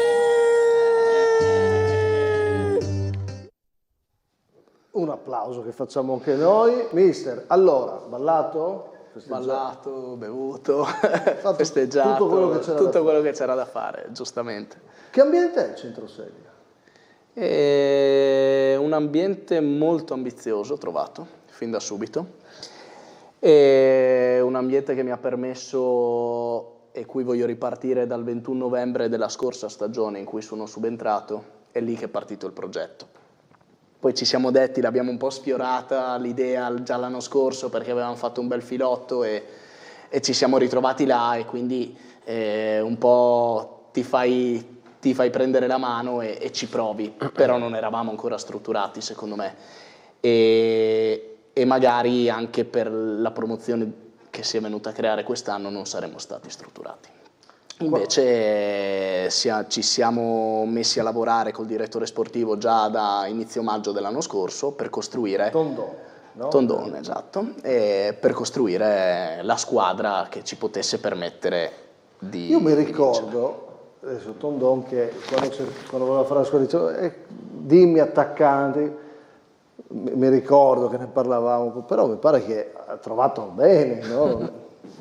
Non è andata male come scelta, non è andata male, diciamo che abbiamo anche avuto tante scommesse, cioè io farei anche una differenza rispetto alle altre che hanno stravinto a Teore Deportivo, come noi. Non ha vinto ancora il Teore. Sì, ok. Però dimmi la differenza, dove sta? La differenza è che una prende Cabine e noi prendiamo Luca Filippo che è fermo da 1 anno e mezzo. A 35-36 anni, anche con un se è Luca Filippo, no? Esatto, non è detto che ti faccia 20 gol. Ma non è solo lui, no? No. Zufferli l'hai avuto, no? Sì, bel giocatore. Bel giocatore, assist, tiro, punizione. No? Anche io l'ho avuto. Anche tu, a Cormons, ha vinto a Cormons con te, ha vinto i playoff con lui. Ha vinto a Codroip forse anche lui ai tempi, la prima, no?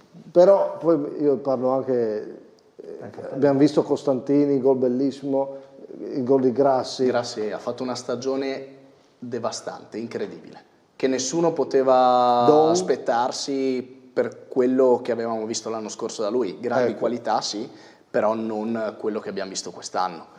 Don, io non so quante presenze abbia fatto a Corno negli ultimi 2 anni, poche. E adesso diciamo Beltrame Don Bravo, no? uguale, ok, era Corno, ma negli ultimi 2 anni quanto ha giocato? Tutti i giocatori secondo noi di qualità, perché se no non li avremmo presi, però siamo partiti da una base di lavoro che abbiamo strutturato l'anno scorso, abbiamo inserito i giocatori che secondo noi potevano essere complementari a quello che già era presente e soprattutto un aspetto umano, perché abbiamo preso tanti anche ragazzi che si conoscono della zona. Poi si vede l'ambiente, che bello. L'ambiente è bello. Faccio un altro nome in porta. Sorci. Portierone, il più forte della categoria sicuramente, secondo me. Non penso sia un fuori quota Sorci. No, il più forte della categoria. Un overquota. Anche lui era come a Cormons. Anche tu l'hai avuto. A Cormons, sempre. Il prossimo anno c'è Centrosedia avevate vinto, almeno. mi pare, no? Centrosedia a Corno, se il Corno non fa adesso esatto. No, ormai è salvo il Corno. No, ancora. Ho capito, però insomma. Ok, non è matematica. Un bel derby. Si riposa. Deve riposare, poi c'ha al Sistiana e al Fiumicello. Deve ancora prendersi, va bene. Però in quella zona lì, Fabio, ritorna, no? San Giovanni al Natisone torna grande, mancava da 15 anni e il prossimo anno c'è la promozione unica. Torna una società di peso, no? Anche lì. Diciamo che nel triangolo della sedia, tra virgolette, è bello. Dispiace per la Manzanese, dispiace se dovessimo andare giù anche noi come 1,91, non ci sono quei derby. Però siete lì, purtroppo, no? Cioè, al di là di tutto. Possono esserci. Dopo, con la riforma dei campionati, secondo il mio punto di vista, avere una promozione sola si fa il giro dell'eccellenza, perché comunque è tanto ampia ed è una cosa un po'... Diventa più lontana anche per società come voi, poi la promozione. Il Centrosedia va a Vaionte il prossimo anno. No, dico, al di là di distanza stradale, voglio dire chilometri, dico, adesso la promozione diventerà più complicata tornarci come progettualità, oppure no? Ma sicuramente sì. Un pochino, no? Un pochino sì. perché comunque sono società molto attrezzate. Io ho fatto l'anno scorso un mercato che purtroppo mi sono andato contro delle realtà molto importanti, quindi all'1,91 non si paga, tra virgolette, e quindi i giocatori che si va a chiamare è difficile che vengano, no? Certo. E quindi già lì si parte svantaggiati. Il presidente Todone ha parlato di eccellenza, ma ha parlato anche di bilanci, ha detto non in eccellenza pagando stipendi. Questo è una delle cose che ha detto. So che tu ti arrabbi su questa cosa qua, però sai benissimo che ci sono, quando vuoi fare squadre importanti, dei rimborsi che sono alti. Fa parte del gioco, sempre stata, e qualcuno può dire non voglio stare a quel target lì. Lo dico assolutamente sì, però io quando affronto il tema o vengo in qualche modo punzecchiata, tu sai da chi, dico che, occhio, la colpa non è solo dei giocatori, certo. Perché i presidenti arrivano e fanno quello a volte che nemmeno il giocatore vorrebbe o tante volte vanno oltre loro da solo, vanno lì quasi. È vero che ci sono quelle realtà, ma non è vero che è colpa dei giocatori. Vero. Ho sentito tante volte che un giocatore è arrivato il presidente e gli ha offerto prima che lui chiedesse il doppio di quello che aveva in mente. Il giocatore non ha nessuna colpa, se te li danno.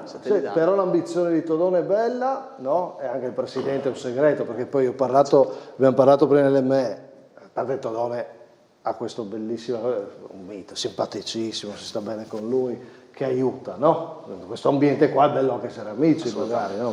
Meglio di altro. È ambizioso, ma con quella voglia di fare per il paese e di anche divertirsi, no? È un segreto. È un segreto, sì, come ho detto prima anche la volontà di prendere tanti ragazzi della zona o zone limitrofe proprio perché si vuole creare un senso di identità importante, si vuole portare avanti il centro sedi a Calcio Natisone con dei valori anche, no? Certo. E questo secondo me ci ha aiutato tanto. E allora parliamo anche di questo allenatore, avrà dei meriti, cominciano le nomination ragazzi, dobbiamo correre, dovete decidere se mantenere le mie nomination, miglior allenatore, appena vinto il campionato, vai.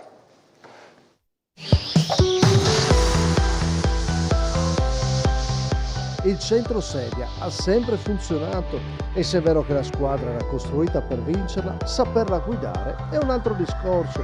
Monorchio ha creato gruppo e identità di gioco.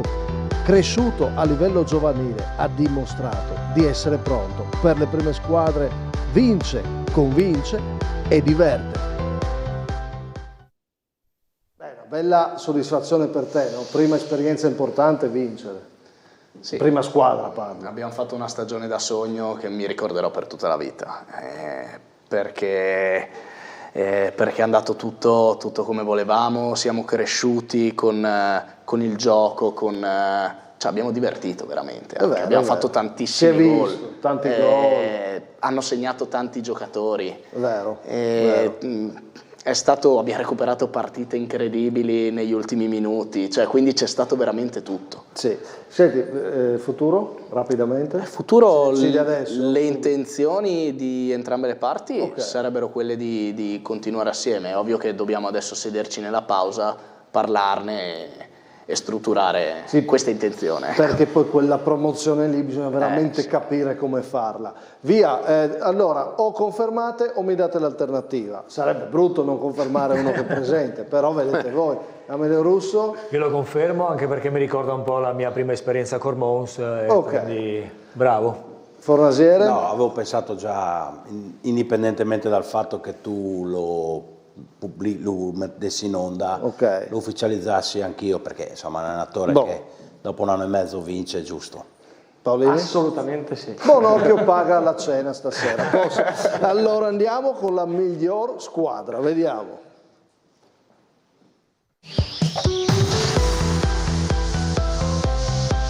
Che giornata per Malisana da ricordare. Vince il derby 1-0, cornice di pubblico fantastica. Una squadra che ha identità e qualità per la categoria e prenota così la promozione.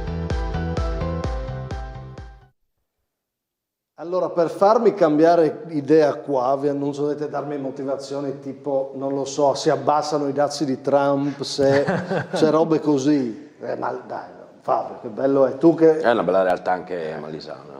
Dai, il paese. No, non è che una tribuna, erano tutti lì. Frazione. Sì. Sulla strada, mi sulla pare. strada, tutti lì. Immagini bellissime. Sì. Bellissimo. Vabbè, una delle immagini simbolo per me della stagione. L'andata fecero il corteo da Malisana fino a L'anno scorso? L'anno scorso? L'anno scorso, sì. Va bene, comunque, cosa fai? Assolutamente Malisana. Malisana. No, io non te la passo. Vediamo. Io ti nomino una squadra di seconda categoria invece, che Vai. è il Flambro, che sta lottando per salvarsi e a 3-4 domeniche dalla fine, domenica impone la prima sconfitta stagionale al terzo e rimette in gioco il Bertiolo che lo riaggancia al primo posto. Quindi io questa settimana, siccome il Malisana, bella vittoria nel derby per la storia, ma insomma già l'andata mi pare che hanno pareggiato, no? Quindi è ancora lì, io però invece ti dico il Flambro. Beh, questa bella settimana. nomination, molto bella, ed è bello. No, vediamo, ne parleremo adesso, però come dico sempre, lo scopo delle nomination è anche cercare di raccontare cosa è successo, cosa ci ha colpito, e Simone ci racconta quello che ha fatto il Flambro ed è assolutamente da mettere in gioco. Amedeo Russo? Ma ci sarebbe anche la San Giorgina, però anch'io ti dico il Malisana. E quindi passa il Malisana. Voi cosa avreste detto? Io Malisana per le immagini bellissime, anche se devo dire il Sedegliano a me sta colpendo tantissimo. Anch'io avevo pensato anche Bella vittoria clamorosa per la salvezza, gemonese nei guai.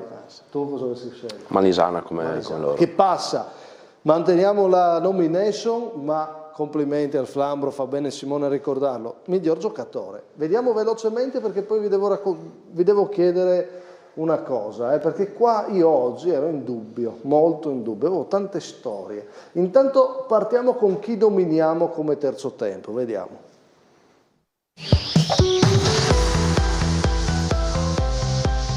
Bentornato Cucciardi, decisivo nella rimonta della Profagania con il Casarsa. Assist e giocate deliziose ma anche decisive. Un giocatore che sicuramente avrebbe fatto le fortune dei rossoneri se fosse stato più presente, bloccato dagli infortuni e mancato. Sicuramente un giocatore di classe a questa eccellenza. Vederlo all'opera a Fagania è stato un divertimento. Mi dovete dire solo sì o no e dopo faccio un riepilogo. Sulla nomination, in questo momento diresti sì o no? Perché poi... Sì. No. No. Io... Va bene, allora facciamo così. È molto in dubbio questa nomination, però era giusto sottolineare questo ritorno, no? Sì, giocatore di qualità, No, io la conosco, ci ho giocato.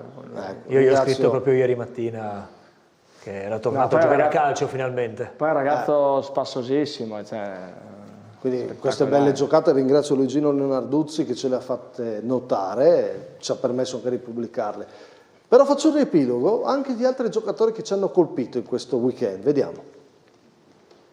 Una giornata dove diversi protagonisti dei dilettanti hanno lasciato il segno. In terza categoria, Persello, ancora lui decide il derby Malisana-Torviscosa. La sblocca lui, il derby è sempre di Persello, ancora in gol, 1-0 Malisana. Un simbolo che sta guidando la squadra verso la seconda categoria.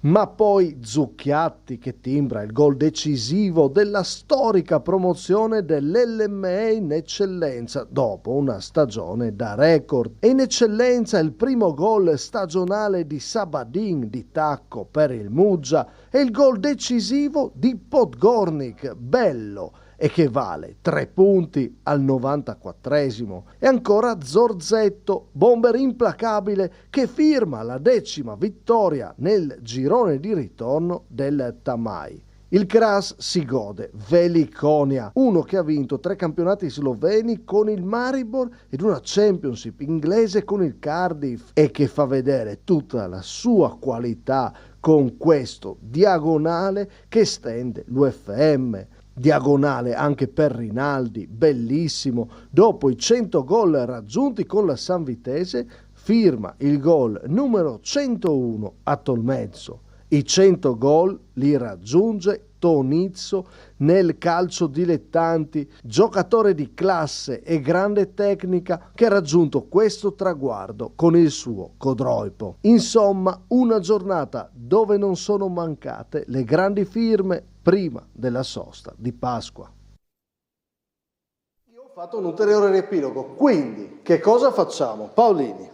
Allora, io ti faccio un'altra nomination e te la motivo anche. Non c'erano abbastanza. No, non c'erano abbastanza.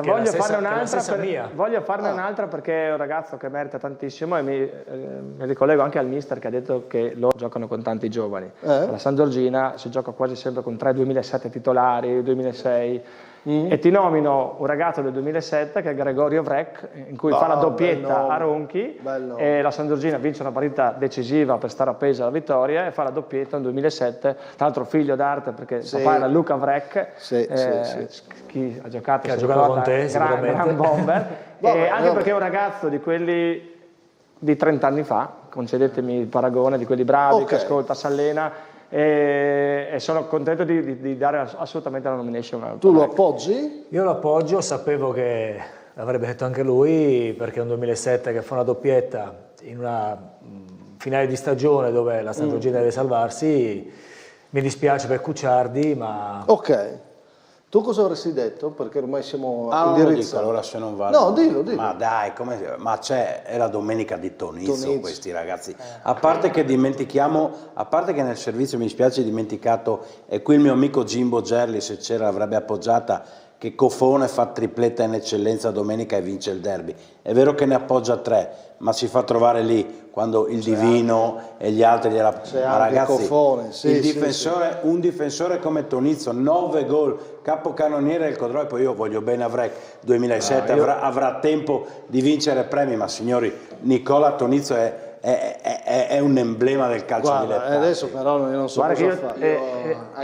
Ma lui aiutate. Allora, io sarei andato su Tonizzo. A parte che dice Tonizzo che poi io naturalmente ho giocato con tutti, lui ha giocato con Malugno Quinto in Serie D. Mi mettete in difficoltà. E comunque lui giocava tra l'altro a centrocampo, non giocava in Beh, ma adesso il difensore 9 gol, tanti gol facciamo decidere. Tu dici Tonizzo, tu cosa diresti? Io mi lego a Vrek? Paolini, sì. Beh, dai, perché è stata comunque una vittoria fondamentale. C'è Lady Monorchio, possiamo dire. Mi dai una mano tu, cosa faccio? Sta con Monorchio, dice... però 3-2. Giochiamo con la matematica, 3-2. Tocca a te. No, 3-2, sarei 3-3, cosa faccio? Faccio un casino. Chiama Corzilli che dica. Vince Vrek, però ci siamo divertiti, abbiamo nominato tanti bei protagonisti e questo è il bello, credo, no? Stasera abbiamo nominato tanti giocatori, Cofone, Tonizzo i suoi 100 gol, però 3 voti, Vrek ne della metti San Giorgino. troppi tutti bravi. Sono partito da Cucciardi che mi piaceva tantissimo la sua storia. Comunque per premiare Tonizzo non serve che faccia il 100° gol, si può premiare Tonizzo, è un altro di quelli che si può premiare. Però è il traguardo, no? Era un traguardo. Bene, abbiamo scelto 3 Vrek, passa lui, ditemi il miglior gol e ditemi la miglior parata e poi vi devo dire ancora 2 cosette. Via veloci, qua non perdiamo tempo, ditemi subito chi è. Juren, colpo di tacco, gol per il Sovodnia che batte l'Aquileia 3-1, uno scontro decisivo per la salvezza, se lo inventa così. Poi c'è Sabadini che l'ho già nominato, torna al gol e lo fa di tacco, restiamo in linea con i gol di tacco.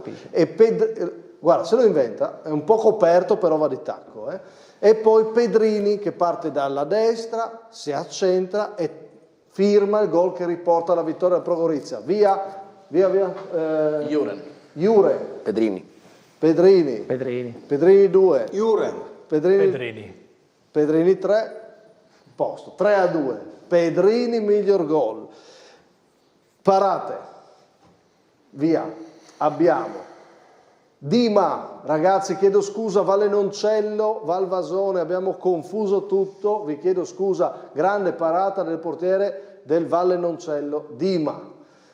Qua c'è Blažević che si distende, è un è sempre presente nelle nostre rubriche, sempre grandi parate di Blažević, grande riflesso. Suarez, c'è anche una deviazione e vola a prenderla, guardate, c'è anche una deviazione, quindi facciamo un altro giro per vederle bene. Dima del Valle Noncello è decisivo per il campionato, resta +2 qui il Valle Noncello, guardate che bella. Blažević, il suo riflesso tutto istinto, e infine Suarez. Ve lo faccio vedere, guardate, ecco qua. Ripartiamo da Russo, vai. Suarez 1. Siccome al nodo quella sera l'ho scartato, però stavolta voglio ridargli l'opportunità. Suarez anch'io. Suarez 2. Dima 1. Bondetti. Blažević 1. Suarez. Vince Suarez. Suarez, miglior parata del weekend. Sapete che cosa facciamo noi di tutto questo, ragazzi? Migliore quello, migliore quell'altro. A parte nominarvi, raccontarvi, cercare di premiarvi, poi succede una cosa importante. A fine stagione c'è la festa dei dilettanti. Quando? Dove? Perché? Con chi? Vediamo. Cosa fate il 14 giugno? Cosa farai il 14 giugno? 14 giugno. Cos'è il 14 giugno? 14 giugno non lo so, hai qualche invito da farmi? Non mi viene niente in mente. Concerto di Cremonini a Lignano. No. Ah, c'è il torneo a Montreale? Il 14 giugno? Il 10 maggio vuoi dire? O il 14 giugno? Cosa c'è? 14 giugno. Cosa c'è il 14 giugno? Il 14 giugno c'è un super torneo a Montreale che... Va bene, ma a noi francamente non interessa. Noi abbiamo la festa dei dilettanti a Percotto.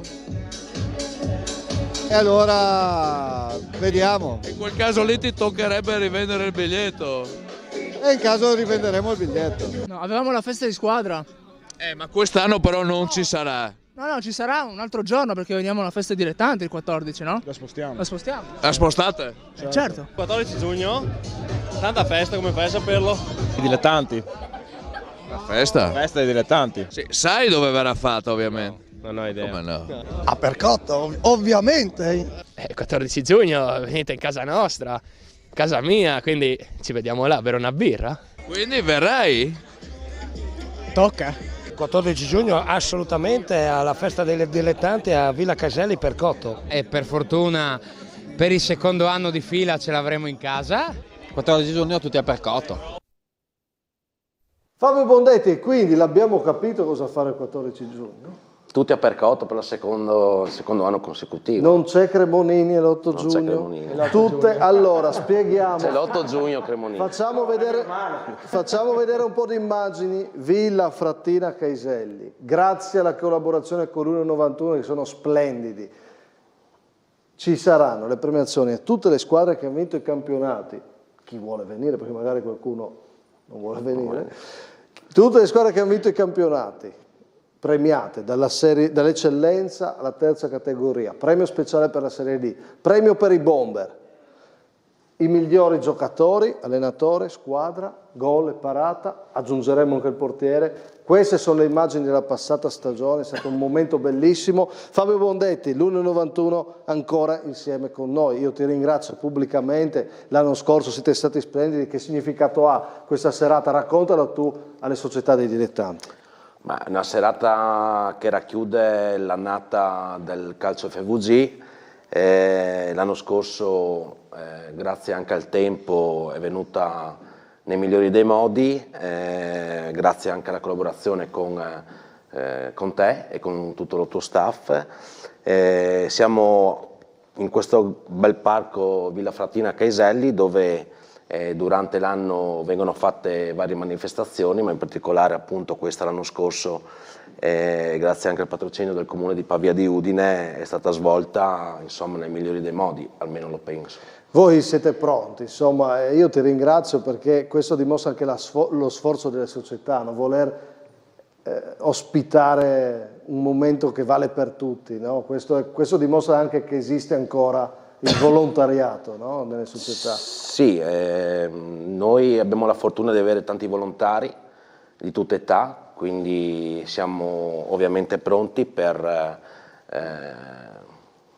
avervi Tu il 14 giugno. Stai già preparando il menù, no? Stiamo già preparando il menù, abbiamo già chiuso anche insomma, con il catering, ci stiamo muovendo nei migliori dei modi appunto perché sia fatta bene questa festa molto importante per tutto il sistema dilettantistico. Io volevo ci fossi tu questa sera per parlare della tua società, di quello che farete insomma al di là del campionato e per ringraziarti perché io a Percoto ho trovato una realtà splendida e sono contento di tornarci, quindi davvero approfittiamo, quest'anno come non mai abbiamo parlato di dilettanti, quindi come non mai dobbiamo passare una serata tutti assieme.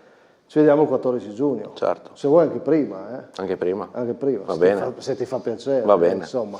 Voi non avete preso impegni, no? No, sapete perché ho dovuto scegliere questa data? Perché Fornasiere andava in ferie, no? E allora ho dovuto, va bene? No? Quindi a posto? Sì, parto il 18. Quindi ci sei, a posto. Quindi se c'è brutto tempo, colpa sua. No, è colpa tua, colpa mia. data, no, in realtà. Però non parliamo, io non parlo mai non del parliamo. tempo. Allora, 14 giugno anche le squadre che vincono le coppe vengono premiate. 12 aprile tocca a voi, c'è la finalissima, Buiese Corno promozione, ma tra il 12 e 13 aprile anche le semifinali, da una parte Virtus Roveredo Vigo Novo in prima categoria, dall'altra Teor Deportivo che sembra una finale anticipata. Seguiremo tutto, ne parleremo, sabato 19:30 interviste, immagini in diretta della finale di promozione, domenica 19:30 tutto campo, parliamo di tutte queste partite e poi durante la settimana, già da lunedì, i nostri speciali. Buiese Corno, chi vince? Dai, chi è favorita? No, chi vince? Dai, su. Forse la Buiese. Forse la Buiese. Come campo la Buiese, però io dico Corno perché ha più esperienza in queste Russo? alto livello. Sono due squadre che non passano proprio un periodo bellissimo, il Corno ha anche 2 squalificati, quindi dico Buiese. Buiese. Teor Depo? Tu potevi, non ci sei lì, no? In quelle Sarebbe quadro. stato bello un triangolare, no? Depo, penso. Depo? Depo anch'io. E promozione? Buiese. Buiese. E tutti vedono un po' più avanti la Buiese. Dove si gioca? A San Giorgio di Nogaro. Allo stadio? Con la Vin. Bravo. Alle 15:30. Alle Fornitissimi chioschi. E tu sai chi ha giocato? Tu sai chi ha giocato? Ancora chioschi. E anche quello sicuro. Rigori, oltranza. Tu sai chi ha giocato a San Giorgio per anni? Chi ha giocato? Chi ha giocato a San Giorgio? Ha giocato sia nel vecchio campo che al Colavin, era un giocatore fantastico. Ma di quelli che devono giocare. No, ai tempi. Le nostre interviste di stasera, Gabriele Pozzar. Ho avuto la fortuna di giocare con lui. Gabriele Pozzar, l'intervista, ha giocato a San Giorgio, classe clamorosa, ci racconta la sua storia. Tra l'altro ho visto un articolo di giornale, San Giorgina, San Luigi 1-1, gol di Pozzar, in campo c'era Pocecco per riallacciarsi. Insomma, stasera vi raccontiamo la sua storia, che a San Giorgio è stato un simbolo, anche all'Aquileia e a Fiumicello è passato anche da Cammino. Davvero, tutta la sua fantasia e i ricordi di partite storiche, tipo un San Giorgina Torviscosa, visto che stasera abbiamo parlato anche del derby Malisana Torviscosa. Vi lascio le nostre interviste, grazie a Pietro Piccini e Francesco Zilli, in regia Tonino Monorchio, ci vediamo per Percoto, 14 giugno. Fabio Bondetti ovviamente a Percoto, grazie ancora. Nicola Paolini, grazie. Sabato inizia anche il torneo delle regioni e ne parleremo con uno speciale giovedì. Ciao. Grazie Simone Fornasiere, grazie Medeo Russo. Ciao, buonasera. Vi lascio con Gabriele Pozzar. Ciao. 11 luglio 1972, nato a Palmanova, lui è di Fiumicello, adesso abita ad Aquileia dove ha chiuso la sua carriera calcistica, è stato un attaccante prolifico che ha legato la sua carriera dilettantistica sostanzialmente a 3 squadre, il Fiumicello appunto, la squadra del suo paese, la San Giorgina, l'Aquileia. Segnata questa carriera da degli infortuni che sicuramente ne hanno limitato la continuità e avremmo visto ancora tanti gol di Gabriele Pozzar. Ciao Gabriele. Buona serata a tutti. Partiamo proprio da questo tema, no? Gli infortuni sono stati il tuo problema più grande. Allora, sono stati 2 grossi infortuni, 3 diciamo, ma il terzo è stato una roba leggera. 2 infortuni grossi che mi hanno interrotto, si può dire, la continuità dai 27 anni ai 32-33 anni, quindi nel massimo della forma per un calciatore. Assolutamente. Tu inizi naturalmente a Fiumicello, da piccolo, da esordiente, poi insomma c'è San Giorgio già che comincia a essere presente nella tua storia, Pro Gorizia anche, perché ovviamente avevano notato che eri bravino. Pro Gorizia, ma diciamo che fra gli esordienti dopo ho fatto 2 anni con i giovanissimi dell'Udinese. Anche se. Dal giovanissimi dell'Udinese ho fatto San Giorgina e poi Pro Gorizia, poi Fiumicello e via che... Certo. Hai vinto anche qualche campionato giovanile ovviamente. Campionati giovanili sì. Sempre fatto gol? No, perché la mia carriera si è sviluppata nel momento della crescita, diciamo. Quando ero piccolino ero basso e ero molto più rapido e quindi i gol li facevo molto più facilmente.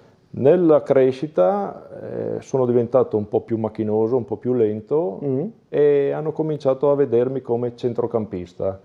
Quindi dai giovanissimi in poi ho cominciato a giocare come centrocampista, trequartista, ma non punta.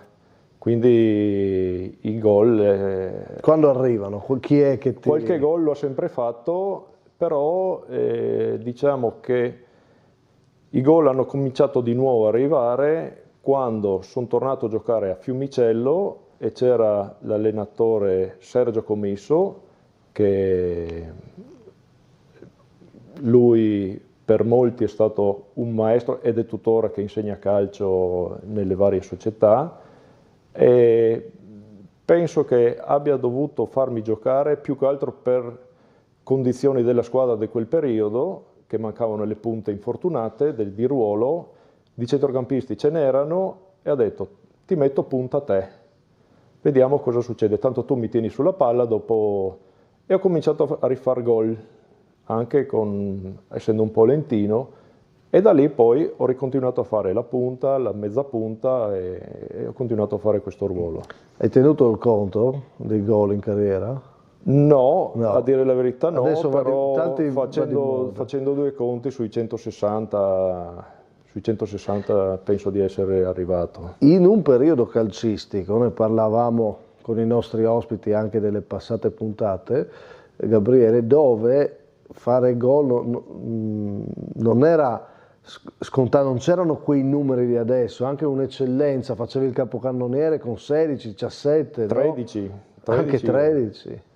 E infatti io ho vissuto il cambiamento del calcio negli anni dell'infortunio, 99 diciamo al 2005 che ho ripreso a giocare, c'è stato un netto cambiamento che già si cominciava a giocare dalla marcatura all'uomo fissa alla marcatura a zona. E infatti a un certo punto mi guardavo in giro io, perché fin prima c'avevo sempre avversario attaccato a braccetto e a un certo punto, quando usavano come tattica la zona, la difesa a zona, a un certo punto non c'erano più questi mastini, questi difensori che usavano il fisico principalmente come aiuto a difendere la propria squadra. E quindi di conseguenza chi sapeva giocare fra le linee o approfittare di tutte queste incertezze, sono venuti fuori attaccanti rapidi, veloci e che arrivano a fare anche 20-25 gol ad anno. Certo. Gabriele, allora il Fiumicello nel suo libro ti indica come uno dei giocatori migliori, la San Giorgina nel suo libro dedica appunto anche a te una parte, perché sei stato uno dei marcatori più importanti, più prolifici, sei tra un ideale top 11, no, della San Giorgina, una delle migliori formazioni. E dico questo per dire insomma che di te io ho sentito solo parlare, non ho visto i tuoi gol, non ti ho visto in campo ovviamente. E allora che giocatore era Gabriele Pozzar? Allora, Gabriele Pozzar era un giocatore che dal punto di vista fisico pagava un po' pegno, perché non ero né veloce, cioè ero un po' macchinoso nel movimento, non avevo fiato, come richiedevano molti allenatori, però ero sveglio, fantasioso e approfittavo di tutte le incertezze che gli altri mi concedevano. E dei ritagli che ci hai portato, che ho avuto modo di guardare insomma poco fa, spesso capitavano dei bei gol, eri uno che aveva anche la bella giocata insomma. Sì.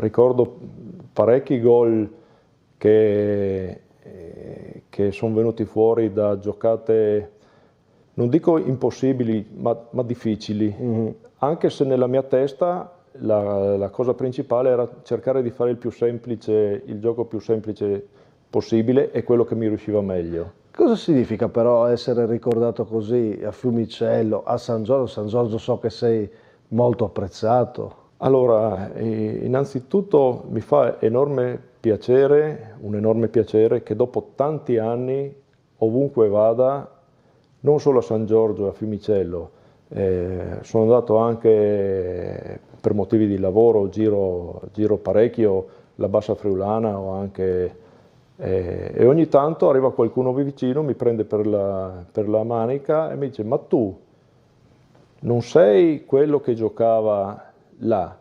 E quindi mi fa enorme piacere che dopo tanti anni si ricordano ancora di me.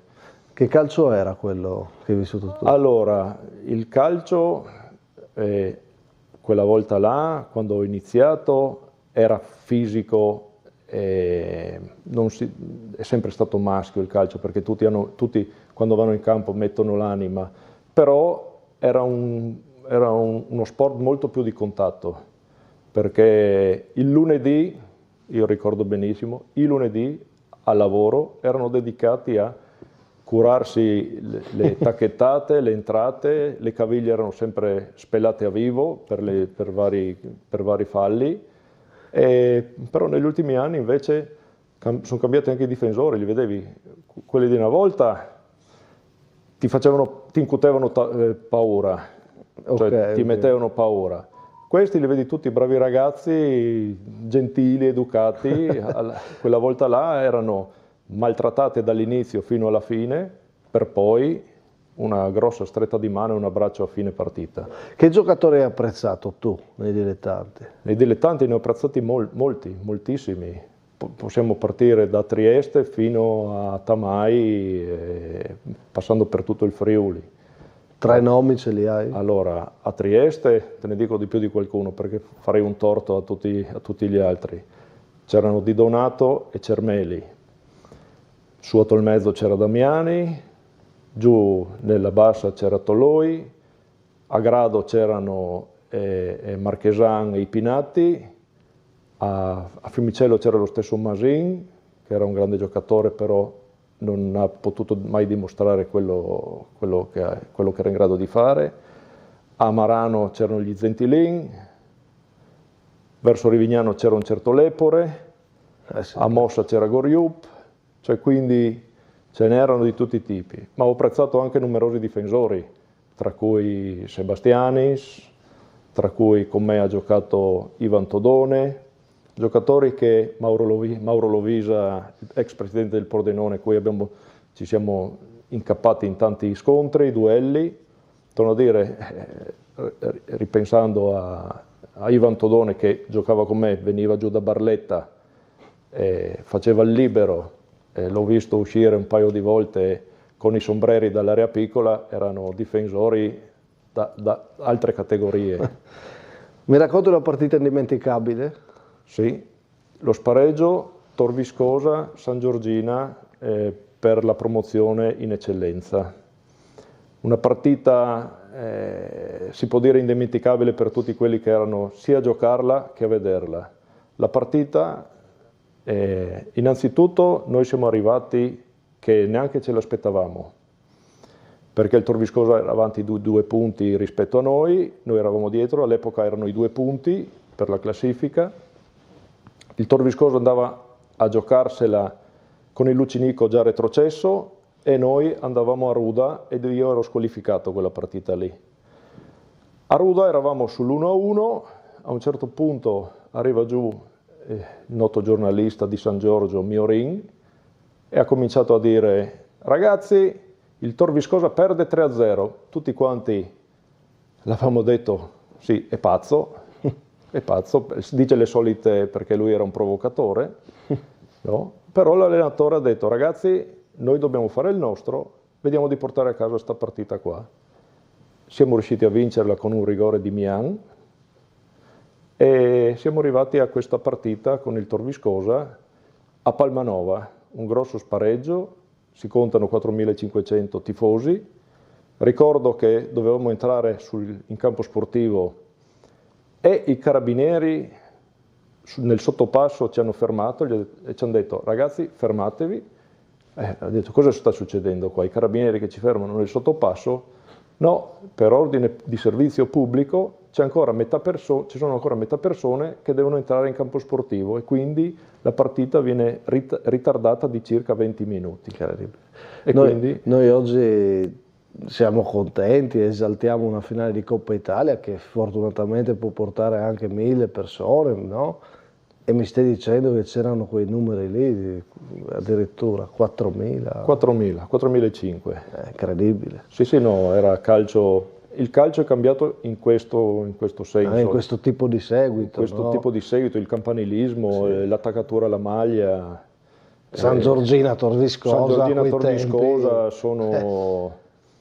Era sfida vera. Era sfida super. E si chiude come hai detto? Ai rigori. Siamo finiti ai rigori. Immagino dopo 5 minuti era il primo anno della regola, era il primo anno del fuori quota. Ah, ok. Il primo anno del fuori quota. Okay. Ed era il primo anno della regola del fallo da ultimo uomo con espulsione. Noi dopo 5 minuti siamo finiti in 10 contro 11. Ci siamo giocati in una partita primaverile di ultime di campionato calda, fatto i supplementari e tutto, e alla fine siamo andati ai rigori. La lotteria dei rigori ci ha premiato perché l'uomo in meno è diventato l'uomo in più. Praticamente noi avevamo fatto il giro di tutti i rigori perché abbiamo tirato tutti il calcio di rigore e abbiamo tirato 11 rigori per parte. Che succede? Che l'uomo in meno nostro abbiamo potuto scegliere chi era il nostro rigorista e lì era Fabiano Salvador che ha fatto il gol della vittoria. Partita veramente indimenticabile. Partita indimenticabile. Perfetto, incredibile. Senti, invece una persona indimenticabile. Uno che mi ha dato una mano nella mia riabilitazione è stato Oriano Ferini, è conosciuto come ex allenatore della Primavera dell'Udinese, certo. Rappresentativa allievi regionali, nonché allenatore anche della San Giorgina, e questo mi ha aiutato mi ha insegnato cosa vuol dire prendersi cura fisicamente per poter ritornare a giocare. Anche perché 2 infortuni immagino sia stato difficile per te, no? Superare quel momento, no? È stato difficilissimo perché nei momenti bui, che ce ne sono stati parecchi, è stata tosta rimettersi in piedi. Tra l'altro la curiosità vuole che il secondo infortunio poi a un certo punto torni a giocare col Camino, no? Un'esperienza strana, no? Rispetto al tuo percorso. Avevo smesso di giocare del tutto. Ecco. E ho ripreso a giocare solamente per l'ostinazione del mister Foschiani, che quel torneo lì l'ha fatto insieme a me, l'abbiamo vinto e ha voluto a tutti i costi portarmi a Camino. Fra l'altro a Camino c'erano 2 vecchie conoscenze del calcio mie, che ho sempre giocato come avversari, Giorgio e Stefano Danna. Ho avuto piacere di riabbracciarli e giocare insieme a loro. Certo. Senti, abbiamo parlato del Fiumicello, no? La San Giorgina, quello spareggio, però tu vinci un campionato ad Aquileia, no? Abbiamo vinto un campionato ad Aquileia, un'annata fantastica. Fra l'altro io non ho partecipato né alla Coppa Italia né alle prime partite di campionato perché mio papà aveva subito un intervento al cuore, quindi non sapevo neanche di ritornare a giocare, perché non sapevo come evolveva la situazione. Infatti ero a vedere la prima partita col Palazzolo, prima partita abbiamo perso 3-0 in casa e sentivo i tifosi del Palazzolo dire l'Aquileia quest'anno andrà giù se gioca così, quest'anno l'Aquileia retrocede.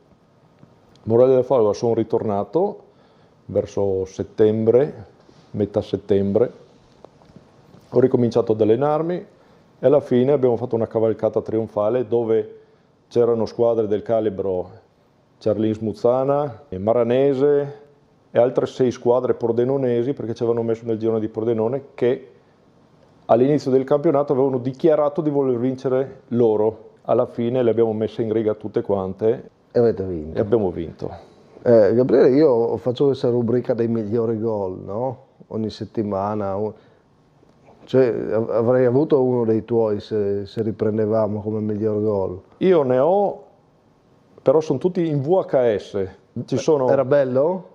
Sì. Sì? Sì. Ne ho fatti un paio in rovesciata, 2 al volo. Beh, però dobbiamo impegnarci a recuperarli. Diciamo allora, che la miglior giocata è stata un assist che ho nella classifica marcatori, probabilmente non l'ho mai vinta perché non ero ingordo di far gol, nel senso che se vedevo un mio compagno che era posizionato meglio cedevo la palla. Per me l'importante era portare a casa il risultato, quello personale veniva dopo. Sarebbe bello recuperare questi gol e farli vedere. Chiudo, Gabriele, chiedendoti un'ultima cosa, il presente?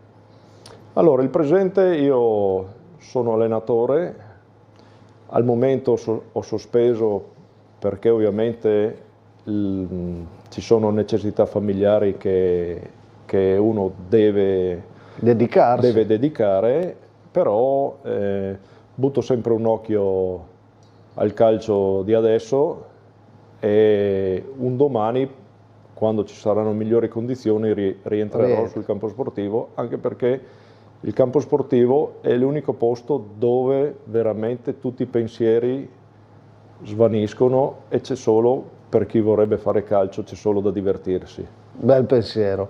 In quei ritagli c'erano anche i commenti della mamma.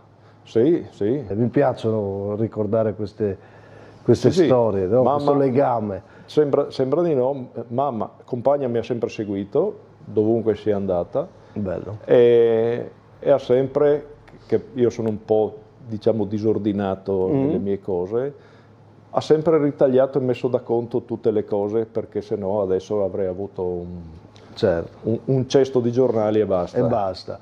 Cos'è stato per te il calcio dilettante? Il calcio dilettante è stato fondamentale per la mia crescita anche umana, conoscendo tante persone diverse, con caratteri diversi, con mentalità diverse, ti aiutano nella vita a crescere.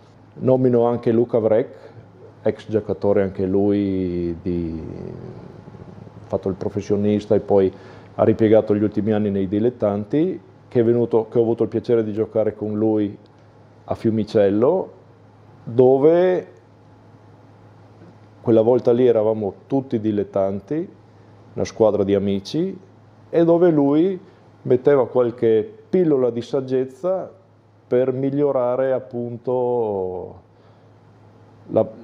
le proprie attitudini in campo e le proprie volontà. È bello, insomma, aver ricordato tanti nomi ed è stato bello tornare a raccontare anche la tua storia, quella di un attaccante che ha lasciato un segno soprattutto nella Bassa Friulana. Gabriele Pozzar, è stato un piacere ricordare il tuo calcio. Grazie. È stato un piacere anche per me, di sicuro, ricordare tutto di nuovo. Grazie.